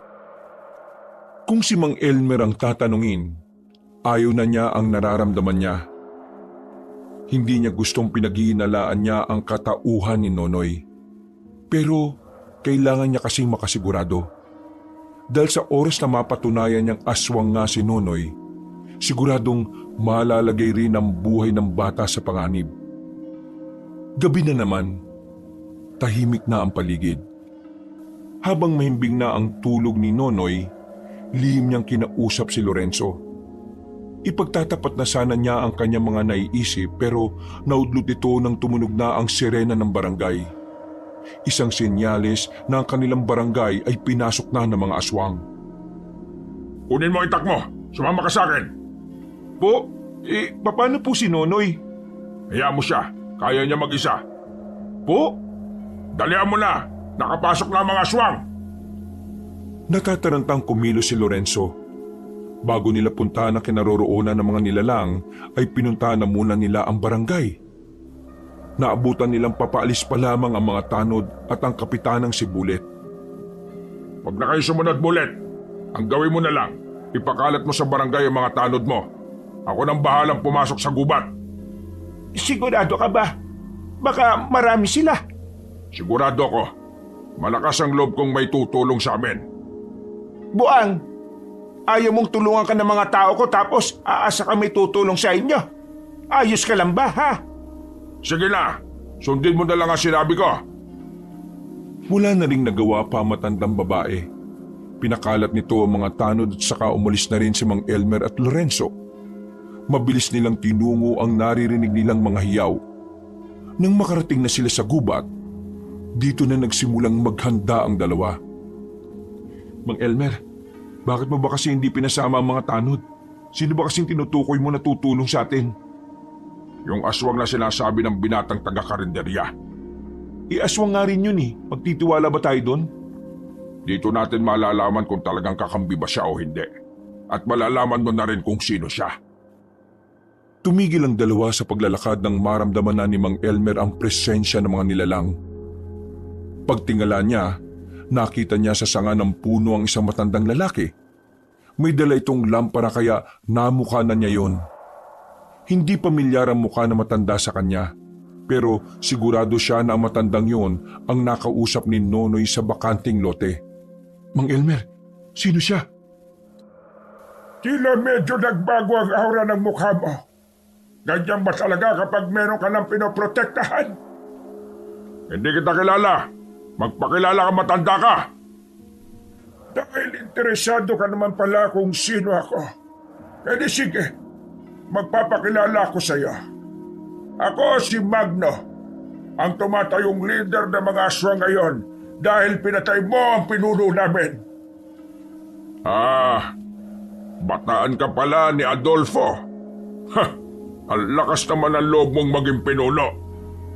Siya nga, hindi siya umubra sa akin eh. Ikaw pa yata naalalay lang? Tumawa ng malakas si Magno pero kalaunan ay bigla na lang ding itong naging seryoso. Mararamdaman na ang galit at puot sa tinig nito. Ikaw ang dahilan kung bakit ngayon watak-watak kaming mga aswang. Ikaw ang dahilan kung bakit ang mga kapamilya namin ang naghihinagpis dahil sa mga pinaslag mo. Kaya ngayong gabi, magbabayad ka. Papatayin ko rin lahat ng taong mahalaga sa iyo. Mahalaga ba ako sa iyo, Mang Elmer? Dapat na ba akong kabahan? Malahimik ka nga muna kung wala ka sasabing maganda. Mga kasama, kayo na ang bahala sa dalawang ito. Patayin niyo si Elmer. Dalhin niyo sa akin ang ulo niya.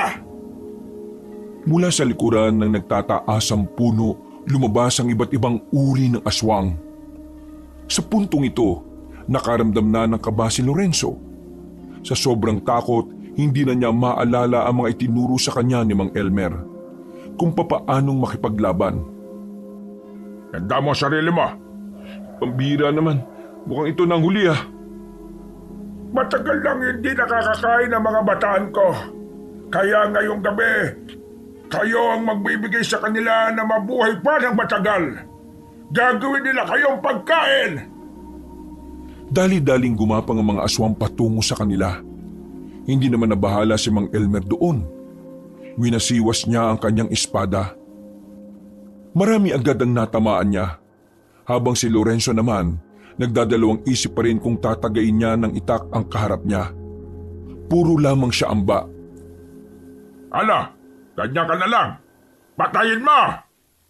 Hindi ko yata kaya eh. Una pa lang sinabihan na kita. Ayaw ko ng duwag. Pumapatay ako ng taong dawag at tanga! Nang lumundag ang isang aswang palapit kay Lorenzo, agad na umilag ang binata. Sa wakas ay nagawa na rin niyang ihataw ang daladalang itak.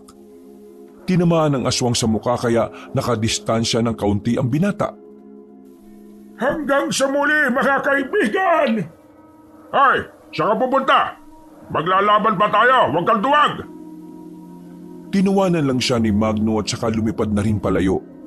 Samantala, bigla namang mas dumami ang kalaban nila. Magkadikit na silang dalawa. Ang hirap talaga lumaban kapag may ibang iniintindi. Dapat talaga hindi ka nalang sumama eh. Ikaw kaya nagsabi na sumama ako. Tumayo ka lang dito.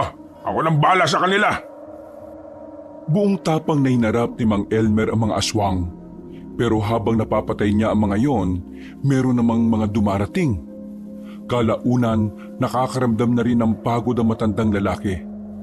Bumabagal na rin ang kilos niya. Halos mag-iisang oras na kasi nilang kinakalaban ng mga aswang.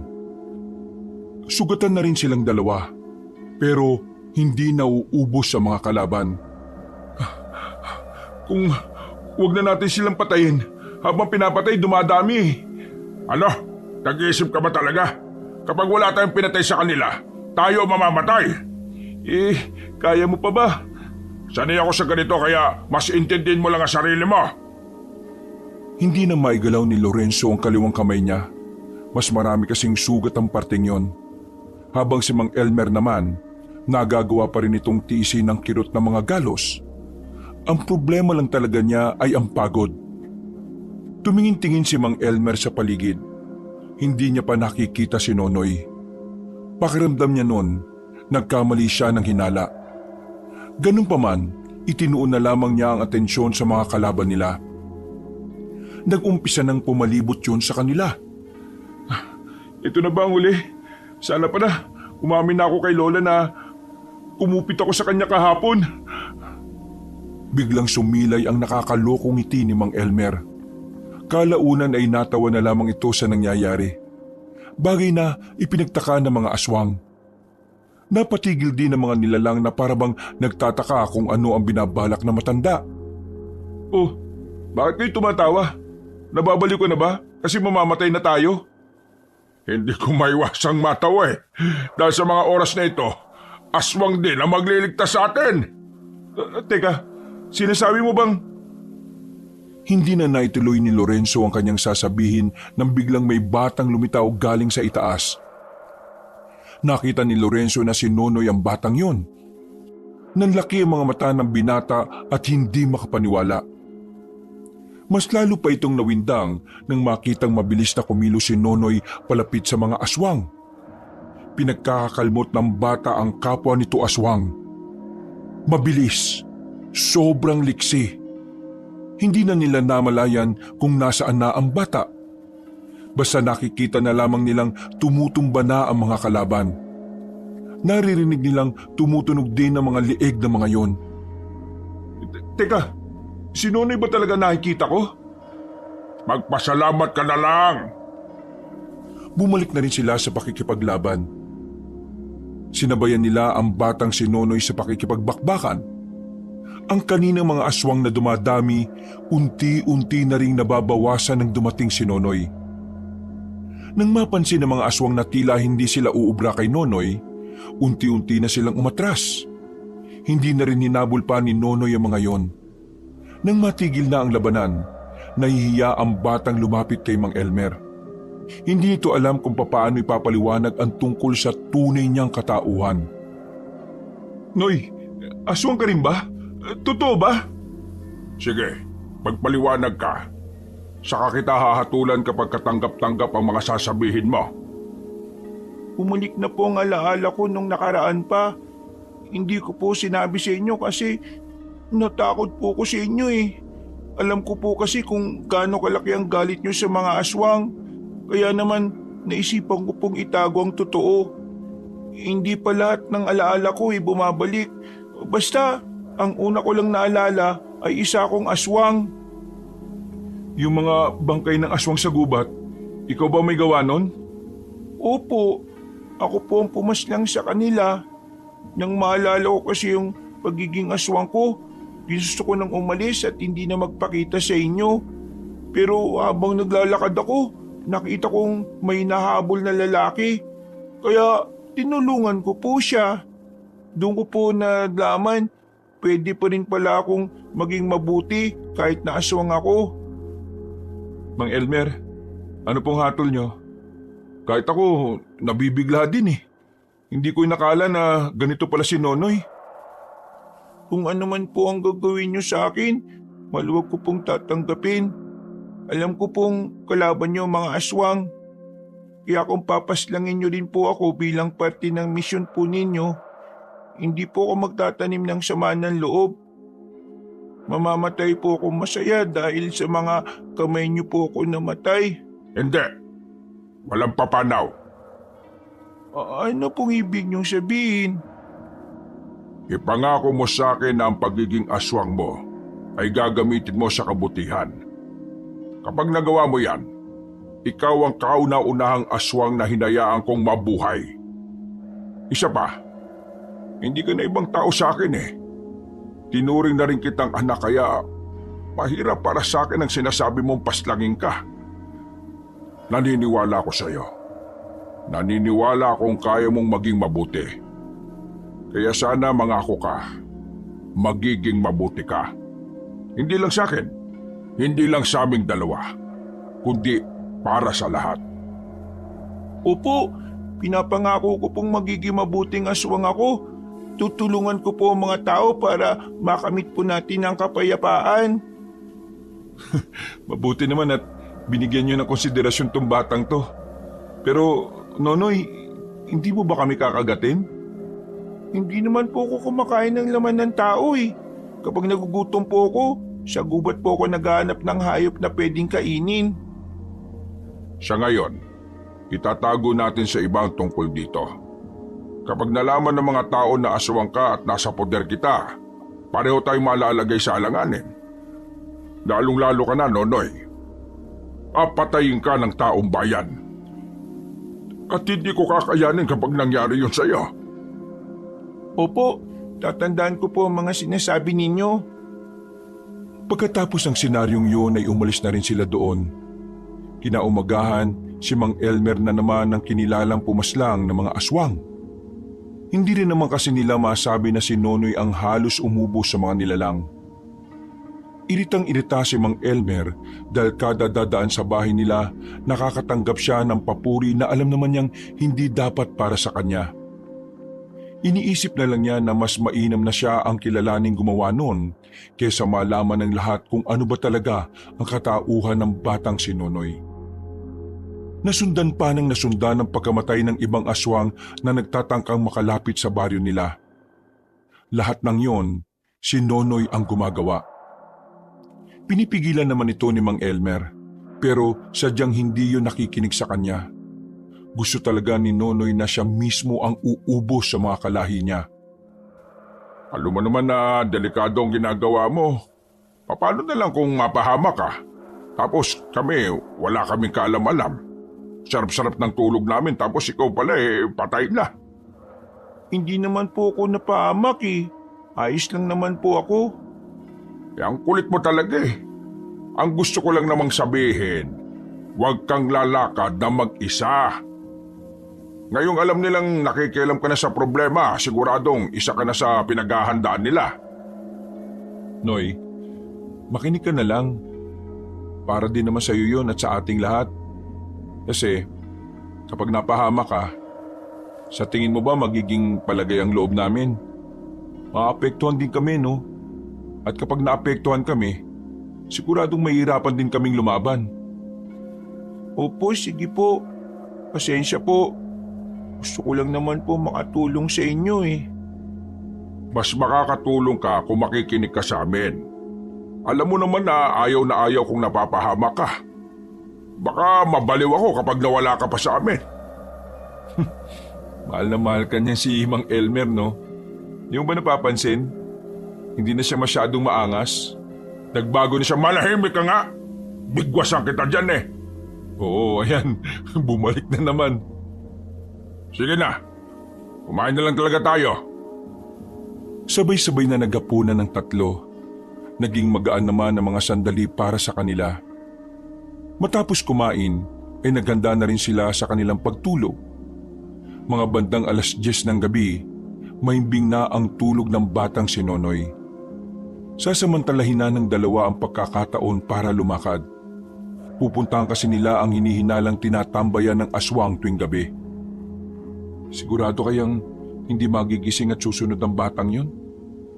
Napagsabihan naman na natin siya, di ba? Kaya kahit siguro magising siya, hindi naman siguro siya lalabas ng bahay. Ang kulit din ang bungo ng batang yun no? Kung sa bagay, aswang nga. Hindi ka ba nagkaroon ng pagkailang sa kanya nang malaman mong aswang siya? Hindi naman. Parang wala naman nagbago sa tingin ko sa kanya. Namangha at nawindang lang talaga ako. Kayo? Wala rin naman nagbago sa tingin ko sa kanya. Mas nauna pa nga akong mag-alala para sa kapakanan niya Di ba ang motto niyo sa buhay, lahat ng aswang kalaban niyo? Bata man o matanda, tomboy man o bakla, may ipin man o wala. Minsan, sa buhay, matututunan mo rin na may mga tao talagang kaya mong bigyan ng walang katapusang konsiderasyon. Lalo na kapag mahalaga sila sa iyo. Ito, curious lang naman ako Bakit ba parang sobrang mahal na mahal niyo si Nonoy? May nakilala kasi akong bata noon. Namatay siya dahil sa aswang. Wala akong nagawa. Kaya ngayon, hindi ko nahahayaang maulit pa ang nangyaring yon. Kaya pala. Sa loob ng halos 15 segundo, meron na silang hinintuan na bahay. Habang nasa gilid sila ng kalsada, napansin nilang merong ilaw sa bahay na yon. Katakataka para kay Mang Elmer na merong nagtayo ng bahay doon. Malayo na kasi sa pamilihan ang area. Kaya kahit na sinong tao, walang magtatangka na tumira doon dahil masyadong malayo sa kabahayan. Hindi ko naman nakita ang bahay na ito nung mga nakaraang buwan na. Pero ngayon, nakatirik na dyan. Aba, ay nahinala talaga Baka naman pangkaraniwang tao lang talaga yan. Tapos, trip lang nilang tumira sa malayo sa mga tao. Alam mo, isa sa mga lagi mong tatanda na ang bahay ng mga aswang ay may lusutan papuntang taas ng bubong. Tingnan mo yon. Ayun Di ba dyan lang naman lumalabas yung usok kapag nagluluto sila sa loob? Halos lahat ng kusina ng mga bahay dito sa atin nasa labas. Wala sa loob.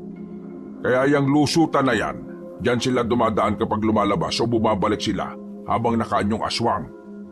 Mas madali kasi dyan kaysa sa pinto. Isa pa, sinasabi rin ng suot kong pulseras na aswang ang mga naryan.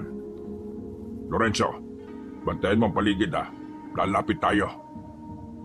Tumingin-tingin na muna sila sa paligid. Nang masiguro nilang wala namang tao, sinimulan na nilang lumapit. Hawak-hawak na ni Mang Elmer ang kanyang espada. Habang itak naman na kinakalawang ang kay Lorenzo. Nang ilang dipa na lang ang distansya nila, may kung anong bagay ang dinukot ni Lorenzo sa kanyang maliit na bag. Oh, ano yan? Nabili ko lang to sa bayan. Sisirain ko lang itong plastic tapos iahagis. Kasi magsasabog to ng mabahong amoy. Laruan lang to ng mga siraulong bata sa bayan. Iahagis ko sa kanila para maglabasan sila. Sigurado kang walang bulilyaso yan malalaman natin. Bagya pang lumapit ang lalaking si Lorenzo. Na makabuelo, hinagis na niya sa bintana ang hawak-hawak niya. Narinig nila sa loob ang sigawan ng mga naroon. Iisa lang ang sinasabi ng mga yon. May umutot daw, di umano. Nang makita nilang naglabasan nga sa bahay ang mga yon, mabilis na lumapit ang dalawa. Habang hindi pa nakaka-recover ang mga yon, agad na tinaga ni Mang Elmer at Lorenzo ang malapit sa kanila. Pero sa hindi nila inaasahang pagkakataon, nagawa agad makailag ng mga yon. Sobrang lakas ng pakiramdam ng mga aswang. Hindi naman na nabigla si Mang Elmer dahil marami na siyang nakalaban na ganon. At hindi naman siya nahirapan noon. Pero ibang usapan na kasi kapag may kasama siya. inaalala niya ang kalagayan ni Lorenzo. Bagay na laging nagbibigay sa kanya ng pag-aalinlangan na makipaglaban. Mang Elmer, huwag niyo po akong isipin. Kaya ko naman eh. Tumango na lang siya sa binata. Nang magbago na ng anyo ang mga naroon, lumusob na rin ang mga yon.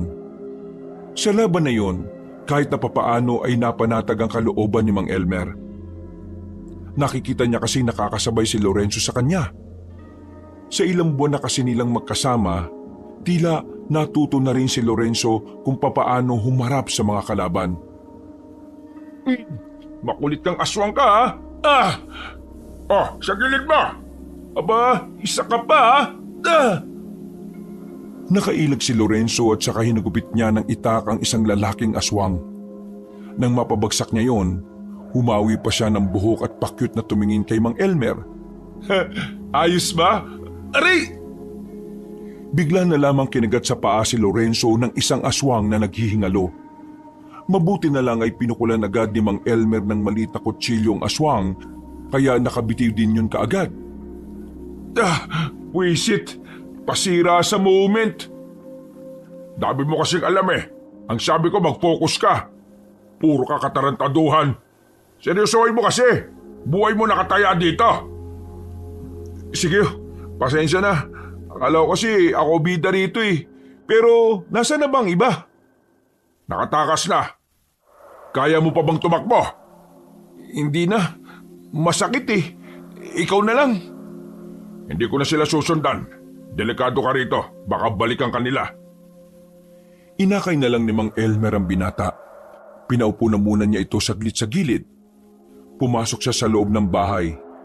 Amoy na amoy pa rin niya ang baho sa loob. Pero mas nakapukaw ng tingin niya ang mga naiwan sa lamesa ng mga aswang. Isang mapa na iginuhit lang. At ang mapa na yon ay ang mismong kanilang barangay at ang mga katabing lugar. Aba, lihitimong plano ito ng mga aswang ah. Mukhang mga opisyal pa lang dinali namin. Kita niya sa mapa ang taktika na maaring gawin ng mga aswang. Kaya naman kinuha niya ang mapa na yon. Palagay niya kasi ay malaki ang maitutulong nito para mapagandaan ang inihahandang kasamaan ng kampo ng kadiliman. Oh, hindi niyo man lang ba ako akayin? Hindi naman malalim ang kagat sa iyo eh. Kaya mo na maglakad. Sus ko, ang bira naman oh. Kahit na hirap si Lorenzo, pinilit na lamang nitong makasunod sa matandang lalaki. Buti na lang din ay may napadaan na tricycle at agad naman silang sumakay. Huwag kang iiyak mamaya ah. Gagamutin ko ang sugat mong yan. Bakit? Sobrang sakit ba ang gamot? Oo. Pero mas masakit kapag namatay ka dahil sa kagat ng aswang. Madali silang nakarating ng barangay. Pero laking pagtataka nilang dalawa nang maabutan nilang walang tao sa bahay. Wala na sa higaan ng mahimbing na natutulog na bata kanina. Nabahala si Mang Elmer noong mga sandaling yon. Unang pumasok sa isip niya, baka sumagupa na naman sa aswang ang bata. Ay nako, pambira talagang bata to oh. Pipinguti ko talagang itlog nito kapag bumalik to eh. Mang Elmer. Naalarma matandang lalaki nang makita niyang namumutla na si Lorenzo. Pinahiga na niya ito sa lapag. Nakita niya kasing nagkukulay ubi na rin ang bandang parte ng kinagatan. Sobrang kirot na, Mang Elmer. Parang gumagapang yung sakit pakit ng hita ko. Kumalma ka. Nilinisin natin ang sugat mo. Kukuha lang ako ng mga gamit. Pagtayo niya, nakita niya ang kapiraso ng papel na nasa ibabaw ng lamesa. Nang basahin niya ang nakasulat, nanlaki ang mga mata niya nang malamang kinuha ng mga aswang ang batang si Nonoy. Napalunok ng laway ang matandang lalaki. Ito ang unang pagkakataon na nabahala at kinabahan siya. Hindi niya kayang may mangyaring masama sa bata. Pero hindi rin naman niya pwedeng iwan si Lorenzo. Napamura na lang siya sa kanyang isipan. Kahit na gusto niya nang puntahan agad si Nonoy, kailangan niyang mas unahin si Lorenzo dahil nasa panganib ang buhay nito at ito ang mas malapit sa kanya. Kinuha na niya ang mga gagamitin niya para linisin ang sugat ng binata. Maya-maya pa ay sinimulan na rin niya ang paglilinis. Halos mapaos ang binatang si Lorenzo sa kakasigaw dahil sa hapdi ng mga nilagay ni Mang Elmer. Naawa na lang din siya sa binata pero yun lang ang pinakamabisang gamot para mapatay ang bakterya na galing sa bibig ng aswang. Kapag hindi kasi naagapan yon, maaring kumalat ang bakterya at pwede nitong sirain ang organ ng binata. Mang Elmer, mamamatay na ba ako? Oo, mamamatay ka na kapag sumigaw ka ng sumigaw. Kaya manahimik ka dyan. Konti na lang ito. Manong-manong nilinis ni Mang Elmer ang sugat ni Lorenzo. Meron din siyang pinainom na halamang gamot. At meron din siyang pinanguyan na dahon. Makalipas lang ng ilang oras, nawala na rin ang kirot sa paa ng binata. Nagagawa na rin itong igalaw ang paa at naitatapak na rin. Maraming salamat, Mang Elmer. Akala ko ba hindi ka albularyo? Bakit ang galing yung manggamot ng sugat? Huwag ka masyadong bumilib. Bukod sa pumapatay ng aswang, yan lang din ang talagang alam ko. Natutunan ko lang yan sa kaibigan kong albularyo na namatay na rin. Maraming salamat po ulit. Akala ko talaga mamamatay na ako eh. Kailangan din pala nating mag-ingat sa kagat ng aswang. Ngayon ko lang nalaman na pati ang kagat nila nakamamatay na rin. Totoo nga ang nababalitaan ko. Ibang uri na ng aswang ang mga gumagala ngayon. At siya nga pala, maiwan muna kita rito ha. Bakit po? May pupuntahan ka ba? Hindi mo ba napapansin na wala si Nonoy? Ay, oo nga no. May iniwang sulat ng mga dumukot sa kanyang mga kapwa niya aswang. Kailangan kong puntahan ng batang yon. Ano po? Dinukot siya? Teka, totoo ba? Bakit ang kalmado mo? Bakit? Ano mang gusto mo? Maglupasay ako. Kailangan kong maging kalmado. Kasi kung natataranta ako, baka hindi kita nagamot. Pasensya na. Dahil sa akin hindi mo kagad napuntaan si Nonoy. Hayaan mo na. Hindi naman nila sasaktan ang batang yon. Ako ang kailangan nila. Sige po, sasamahan ko po kayo. Hindi na. Kailangan mo ipahinga yung sugat mo. Papapuntahin ko rito yung ilang tanod para magbantay sa'yo. Kailangan ko nang umalis ngayon eh. Sige po, Mang Elmer. Mag-iingat po kayo. Ngumiti lang ng pilit ang matandang lalaki. Wala siyang sinayang na segundo. Alam niyang anumang oras ay mahalaga sa mga sandaling ito. Kaya naman kahit na wala pa siyang pahinga, lalarga siya para harapin ang mga aswang. Hindi siya papayag na gamitin ng mga aswang si Nonoy laban sa kasamaan. Hindi na siya pumasok sa kagubatan. Sa kalsada lang siya dumaan dahil mas malapit ang daan doon. Habang naglalakad, naramdaman niyang merong sumusunod sa kanya. Hinugot na niya ang kanyang espada. Maraan siyang naglakad sa harapan ng halamanan. Hindi ka aswang. Hindi ka mararamdaman ng pulseras ko. Pero nararamdaman kita. Sino ka? Lumabas ka dyan! Nakatutok lamang ang espada nang biglang may binatang lumabas mula roon. Maliwanag ang buwan, kaya kahit na papaano ay nakilala niya ang taong yon. Oh, Boy Carinderia. Igan po ang pangalan ko, Mang Elmer. Wala akong pakialam kung anong pangalan mo. Ang gusto kong malaman, anong ginagawa mo dyan? Bakit mo ako sinusundan? Gusto ko po sana na samahan kayo eh. Hindi ko kailangan ng pabigat ngayon, no? Umuwi ka na sa inyo. Magbalat ka na lang ng patatas. Kaya ko po kayong tulungan. Hindi mo alam ang sinasabi mo. Aswang ang makakalaban ko, hindi mga tao sa bilyaran. Meron akong dalang anting-anting. Galing ito sa baul ng lolo ko. Tingin ko, pwede niyong gamitin ng anting-anting. Agad na inilabas ng binata ang isang medalyon na kulay ginto na merong mahabang tali. Ito yung sinasabi sa akin ng lolo ko na gamitin ko raw kapag may mga masasamang elemento. Isuot ko raw sa bewang ko. Pero nung sinuot ko nung nakaraan, nagkasakit lang ako eh. Tingin ko, hindi para sa akin to. Tingin ko, para sa iyo to, Mang Elmer. Inabot ng binatang si Iga ng anting-anting kay Mang Elmer. Tinanggap naman ito agad na matanda. Sinuri niya yung saglit at napatunayan niya ngang ang medalyon na yon ay lihitimong anting-anting. Hindi ko alam kung pwede ko itong gamitin. Alam mo, hindi ako pwedeng gumamit ng anting-anting na hindi ko kilala.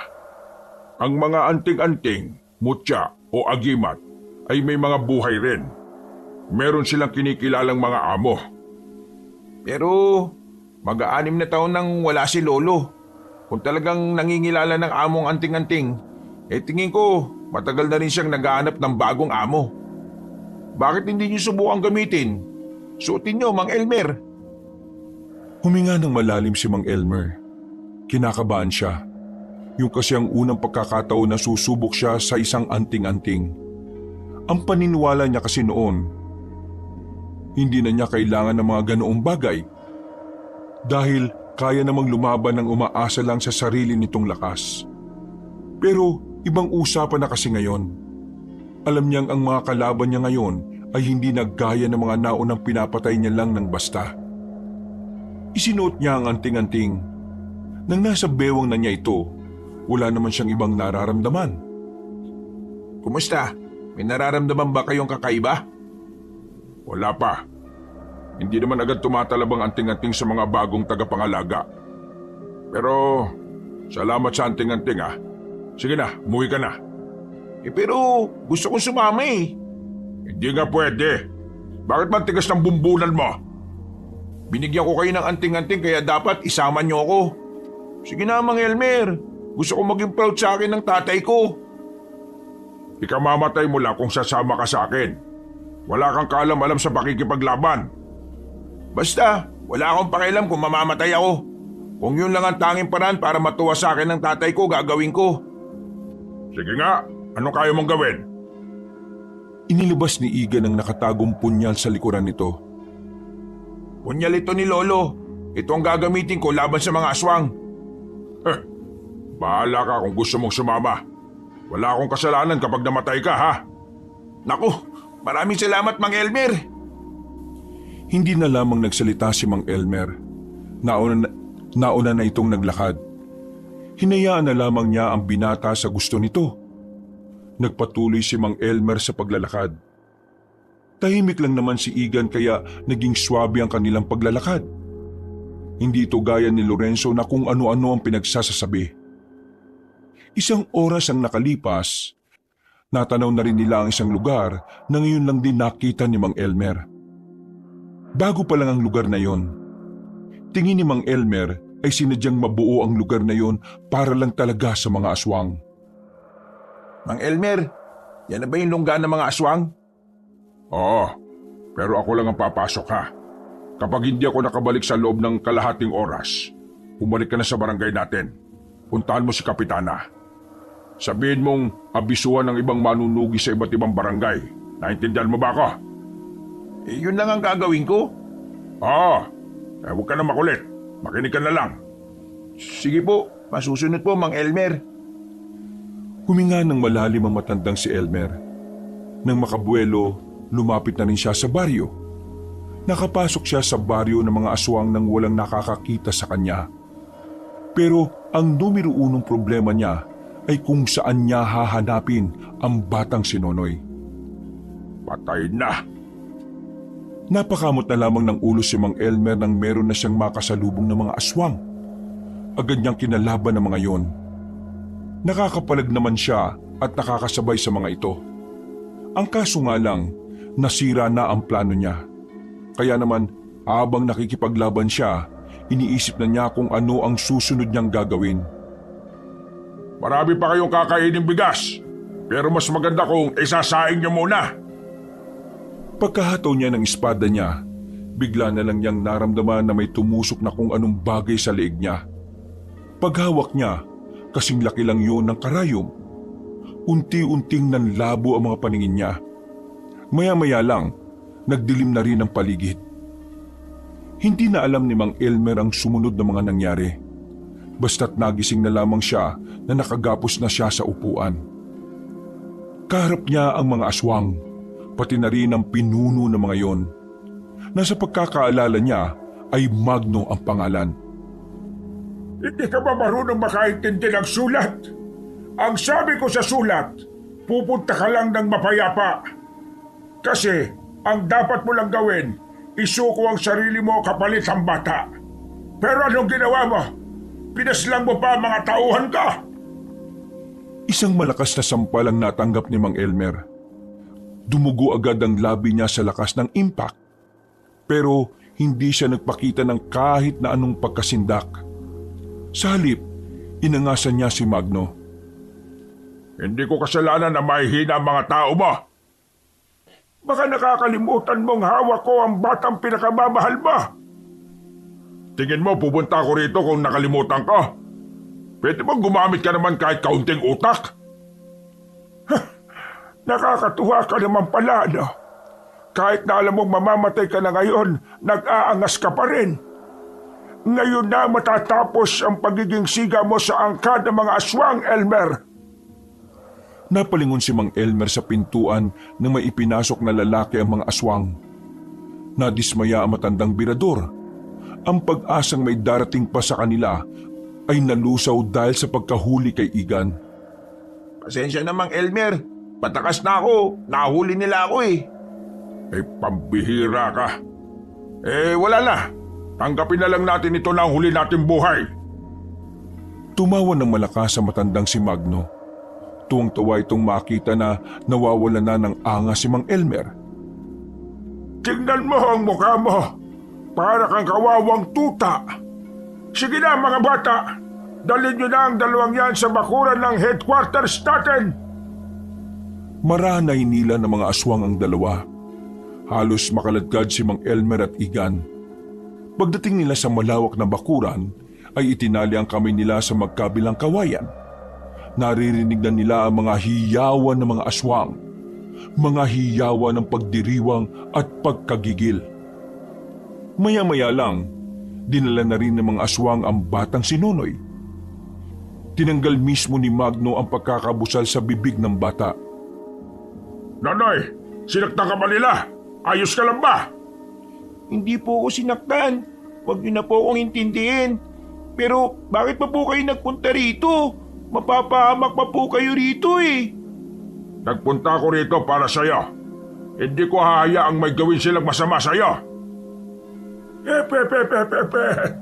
Tama na ang dramahan. Pero nakakatuwa ang inyong samahan. Mukhang mahal na mahal mo ang batang ito, Elmer. Kaya ngayong gabi, papipiliin kita. Ang batang ito, ang binatang katabi mo. Mang Elmer, ang batang yan na lang ang piliin mo. Okay lang sa akin mawala ako. Nagbago na ang isip ko.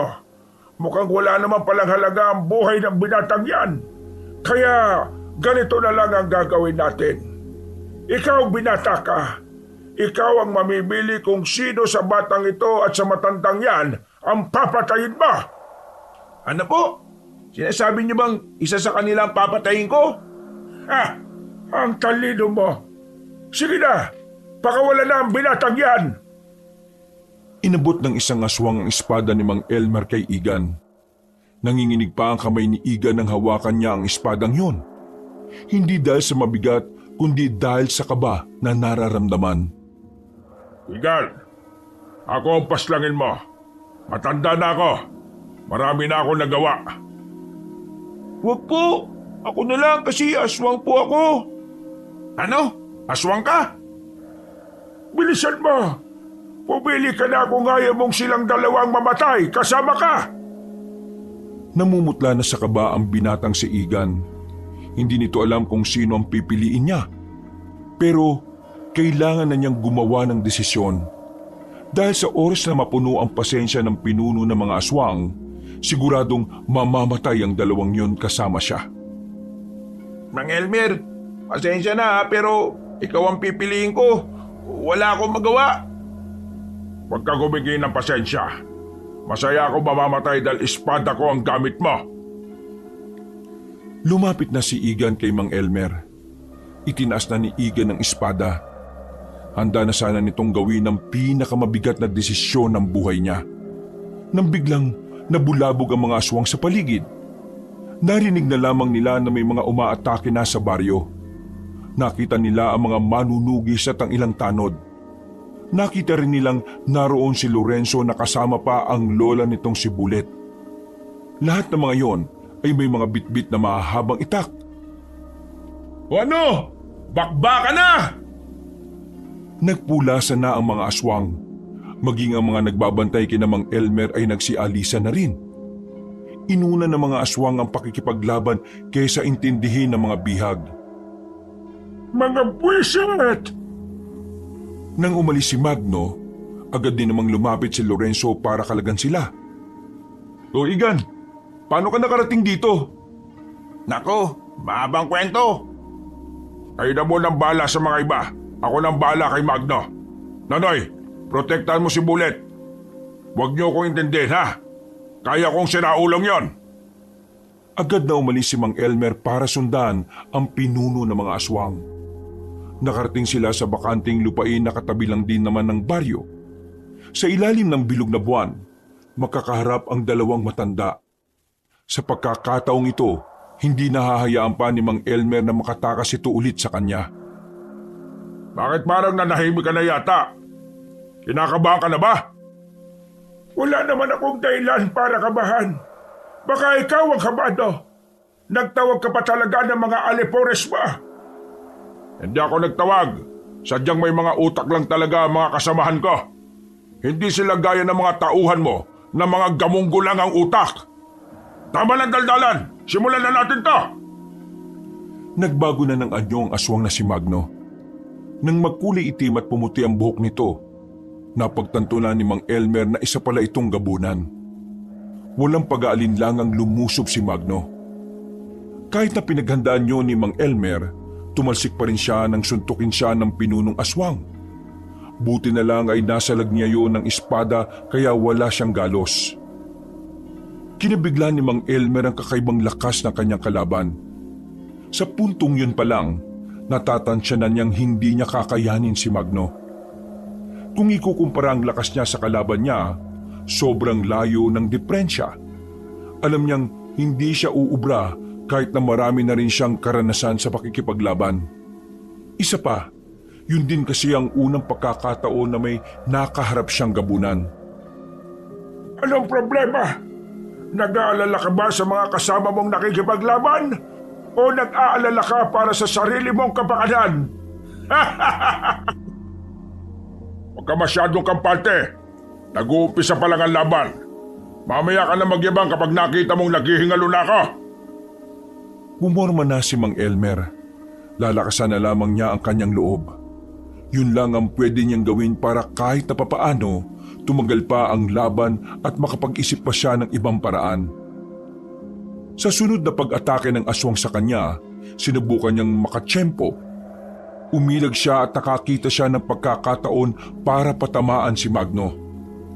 Pero sa halip na masaktan, tila wala man lang itong naramdaman sa hiwa na ginawa niya. Nagulat na lamang si Mang Elmer nang mahawakan siya nito sa kamay. Hinila siya ni Magno at nang makalapit, sinuntok siya ng aswang sa sikmura. Ilang segundong tila hindi makahinga si Mang Elmer. Namilipit siya sa sakit. Isang malaking pagkakamali na akong kinalaban mo, Elmer. Pangkaraniwang tao ka lang naman. Angas lang ang lagi mong dala. Pero wala kang kakaibang lakas para talunin ang gabunan na kagaya ko. Mas marami ka bang dinadaldal kaysa sa suntok mo? Muling lumapit sa kanya matandang aswang. Sinakal siya at saka itinaas sa ere. Namumula na ang mukha ni Mang Elmer noong mga sandaling yon. Malapit na siyang mahalagutan ng hininga. Buti na lamang ay nakadukot pa siya ng kutsilyo sa likod niya. Sinaksak niya ang mga mata ni Magno. Dahil doon ay nabitiwan siya nito. Buong akala ni Mang Elmer ay makakalamang na siya sa laban dahil doon. Pero ang hindi niya alam, mas lalo lang lalakas ang kalaban niya ng dahil sa galit. Walang iya ka! Walang iya ka talaga! Matitikman mo ang galit ko! Lumuntag na mataas si Magno. Nakalapit agad ito at dinakma ang mukha ni Mang Elmer. Binagsak nito ng malakas si Mang Elmer at saka idiniin ang muka sa lupa. Hindi pa ito nakontento. Pinagsusuntok ni Magno si Mang Elmer sa muka. Duguan na ang matandang birador. Nanlalabo na rin ang paningin nito nang dahil sa mga dugong halos nahilamos na niya. Sa mga pagkakataong ito, sa kanya lang napagtanto na hindi pala talaga siya malakas. Sadyang matapang lang siya at matalino. Pero ang tapang at talino niyang yon ay hindi niya magamit sa sitwasyon niya. Dahil ang tapang at talino na meron siya, mukhang hindi na uubra sa bangis at lakas ng kalaban. Pwe! Napakahina! Akala ko pa naman ay pagpapawisan ako sa iyo. Mahina! Mahinang mahina! Hindi ako natutuwa sa iyo, ha? Kaya ngayon, papatay na kita para maisunod ko na ang batang pinakamamahal mo! Wag mong sasaktan si Nonoy! Manahimik ka! Gagawin ko ang gusto ko! Gustong gumalaw ni Mang Elmer pero wala na siyang lakas. Kahit daliri niya ay hirap na siyang igalaw. Naiyak na lamang siya dahil alam na niyang wala na siyang magagawa. Nang makita na niyang kinuha na ni Magno ang espada nito para itarak sa kanya, napangiti na lang siya at napapikit. Pero bigla na lang nagbago ang ihip ng hangin ng mga sandaling yon. Biglang nagliwanag ang anting-anting sa bewang ni Mang Elmer. Nasilaw si Magno kaya napalayo ito. Naramdaman naman ni Mang Elmer ang kaginhawaan sa kanyang katawan. Para siyang pinanganak ulit. Lahat ng sakit sa katawan niya ay himalang nawala. Bumalik ang kanyang lakas. Bagay na ikinagulat ni Magno. Ha? Ano nangyari? Bakit ka nakabangon? Hindi ko rin alam. Pero tingin ko, nakikisa na ang anting-anting. Hindi niya pa ako kilala pero parang kinikilala na niya ako ngayon. Biglang lumipad ang espada niya patungo sa kamay niya. Mabilis din namang umatake si Magno sa kanya. Pero nagawa na niyang salagin ang kamao nito gamit lang ang kaliwa niyang kamay. Paano nagkaroon ka ng anting-anting? Nilinlang mo ako! Nilinlang? Hindi kita nilinlang, no? Puro ka kasi daldal eh. Walang ano-ano ay itinarak ni Mang Elmer ang espada sa tagiliran ng aswang. Agad niyang hinugot ang espada, pero binigyan niya pa ng isang mahabang hiwa sa dibdib si Magno. Dahil doon, tuluyan ang bumagal ang kilos nito. Umatras ito pero umabante naman si Mang Elmer. Nang matumba si Magno, tinutukan niya na yon ng espada sa leeg. Kapag nakarinig ako ng magandang dahilan kung bakit di kita dapat patayin, sige, hahayaan kitang mabuhay. Ngayon, sabi mo sa akin, bakit hindi kita papatayin kahit ang dami yun ng pinatay na tao? Ano? Kaya ko magbago? Pwede tayo maging magkaibigan. Pinapangako ko, wala na akong sasaktan na tao. Magno, hindi ako sanggol na kahapon lang ipinanganak. Tingin mo maniniwala ako sa iyo? Walang aswang na kayang magbago kung una pa lang masama na siya. Hindi kagaya ni Nonoy. Siya, una pa lang ay kabutihan ang nananalitay sa ugat niya. Mali ka dyan. Lahat ng aswang kayang magbago. Kung kaya niyong magbago, bakit hindi niyo ginawa noon pa? Marami ba kayong sinaktan at pinatay? Muling naggalit si Mang Elmer. Humigpit ang hawak nito sa espada. Marahan namang tumayo ang aswang na si Magno. Tumingin ito sa mga mata ni Mang Elmer. At saka nagsimulang magritual. Sinusubukan nitong isailalim si Mang Elmer sa isang hipnotismo. Hindi ako tinatablan yan. Wala naman akong ginagawa. Hindi na nagpaligoy-ligoy pa si Mang Elmer. Bago pa siya maisahan ng kalaban niya, tinaganan niya ito sa leeg. Pagkatapos ay itinarak ulit ang espada sa kaliwang dibdib nito. Sumuka ng maraming dugo ang pinunong aswang. Agad itong bumagsak at nangisay-ngisay. Nakadilat ang nanlilisik nitong mga mata habang nakatingin sa kanya. Hanggang sa huling sandali, tila gusto pa rin siyang paslangin ni Magno. Mga ilang sandali lang, nalugutan na rin ng hininga ang kanyang kalaban. Agad niya namang binalikan ng mga kasama niya para tulungan ng mga ito. Makalipas lang ang halos 5 minuto, natalo na rin nila ang mga aswang.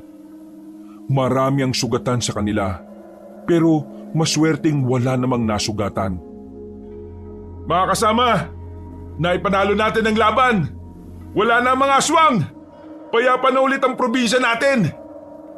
Elmer, ayos ka lang ba? Bakit ang dami mong dugo? Ayos lang naman ako. Mang Elmer, nakita ko kanina yung malakas na liwanag. Gumana na ba yung anting-anting? Oo, gumana na ang anting-anting. Maraming salamat ha. Iniligtas ako ng anting-anting sa tiyak na kamatayan. Tatay Elmer, buti naman po ligtas kayo. Nag-alala po ako eh. Akala ko po hindi ko na po kayo makikita. Ginawa kong lahat para magkasama pa ulit tayo. Kaya huwag ka na mag-alala. Ligtas na ako, oh. Ligtas na tayong lahat. Nilisan na rin nila ang lugar na yon matapos nilang abuhin ang mga bangkay ng mga aswang. Kinaumagahan, binalita ni Kapitana ang kanilang pagkapanalo kontra sa mga aswang. Nagdiwang ang kanilang barangay dahil sa wakas wala na rin ang panganib sa lansangan. Makakalabas na rin ang lahat ng bahay nang hindi nag-aalala para sa kanilang kaligtasan. Higit sa lahat, si Mang Elmer ang pinakamasaya. Bukod kasi sa nabigyan na niya ng kapayapaan ng kanilang probinsya, makakasama na rin niya ng mas matagal ang batang si Nonoy. At sa paglipas nga ng mga buwan, mas lalo pang lumalim ang samahan ng bata at ng matanda. Itinuring na talaga ni Mang Elmer na tunay na anak si Nonoy. Ang pagiging aswang naman ng bata ay patuloy lang nilang itinatago sa mga tao. Pero kasabay nito, naghahanap na sila ng pinakamagaling na albularyo. Susubukan nilang maging normal na tao si Nonoy. Alam ni Mang Elmer na mahirap yun mangyari. Pero hindi siya nawawalan ng pag-asa na mabigyan ng normal na buhay ang batang si Nonoy. Dahil para sa isang dating birador at maangas na matanda, wala nang mas sasaya pa ang kalooban niya kapag nakita niyang maligaya si Nonoy. Mula noon, naging masagana na ang mga barangay. Naibalik ang dati nitong sigla. At sa mga paparating na taon, alam ni Mang Elmer na meron na siyang kakayahan para mas maprotektahan ang mga tao dahil ngayon, hindi na tapang at angas lamang ang daladala niya. Dahil kasama na rin niyang lalaban ang anting-anting na bago niyang sandata. Wakas,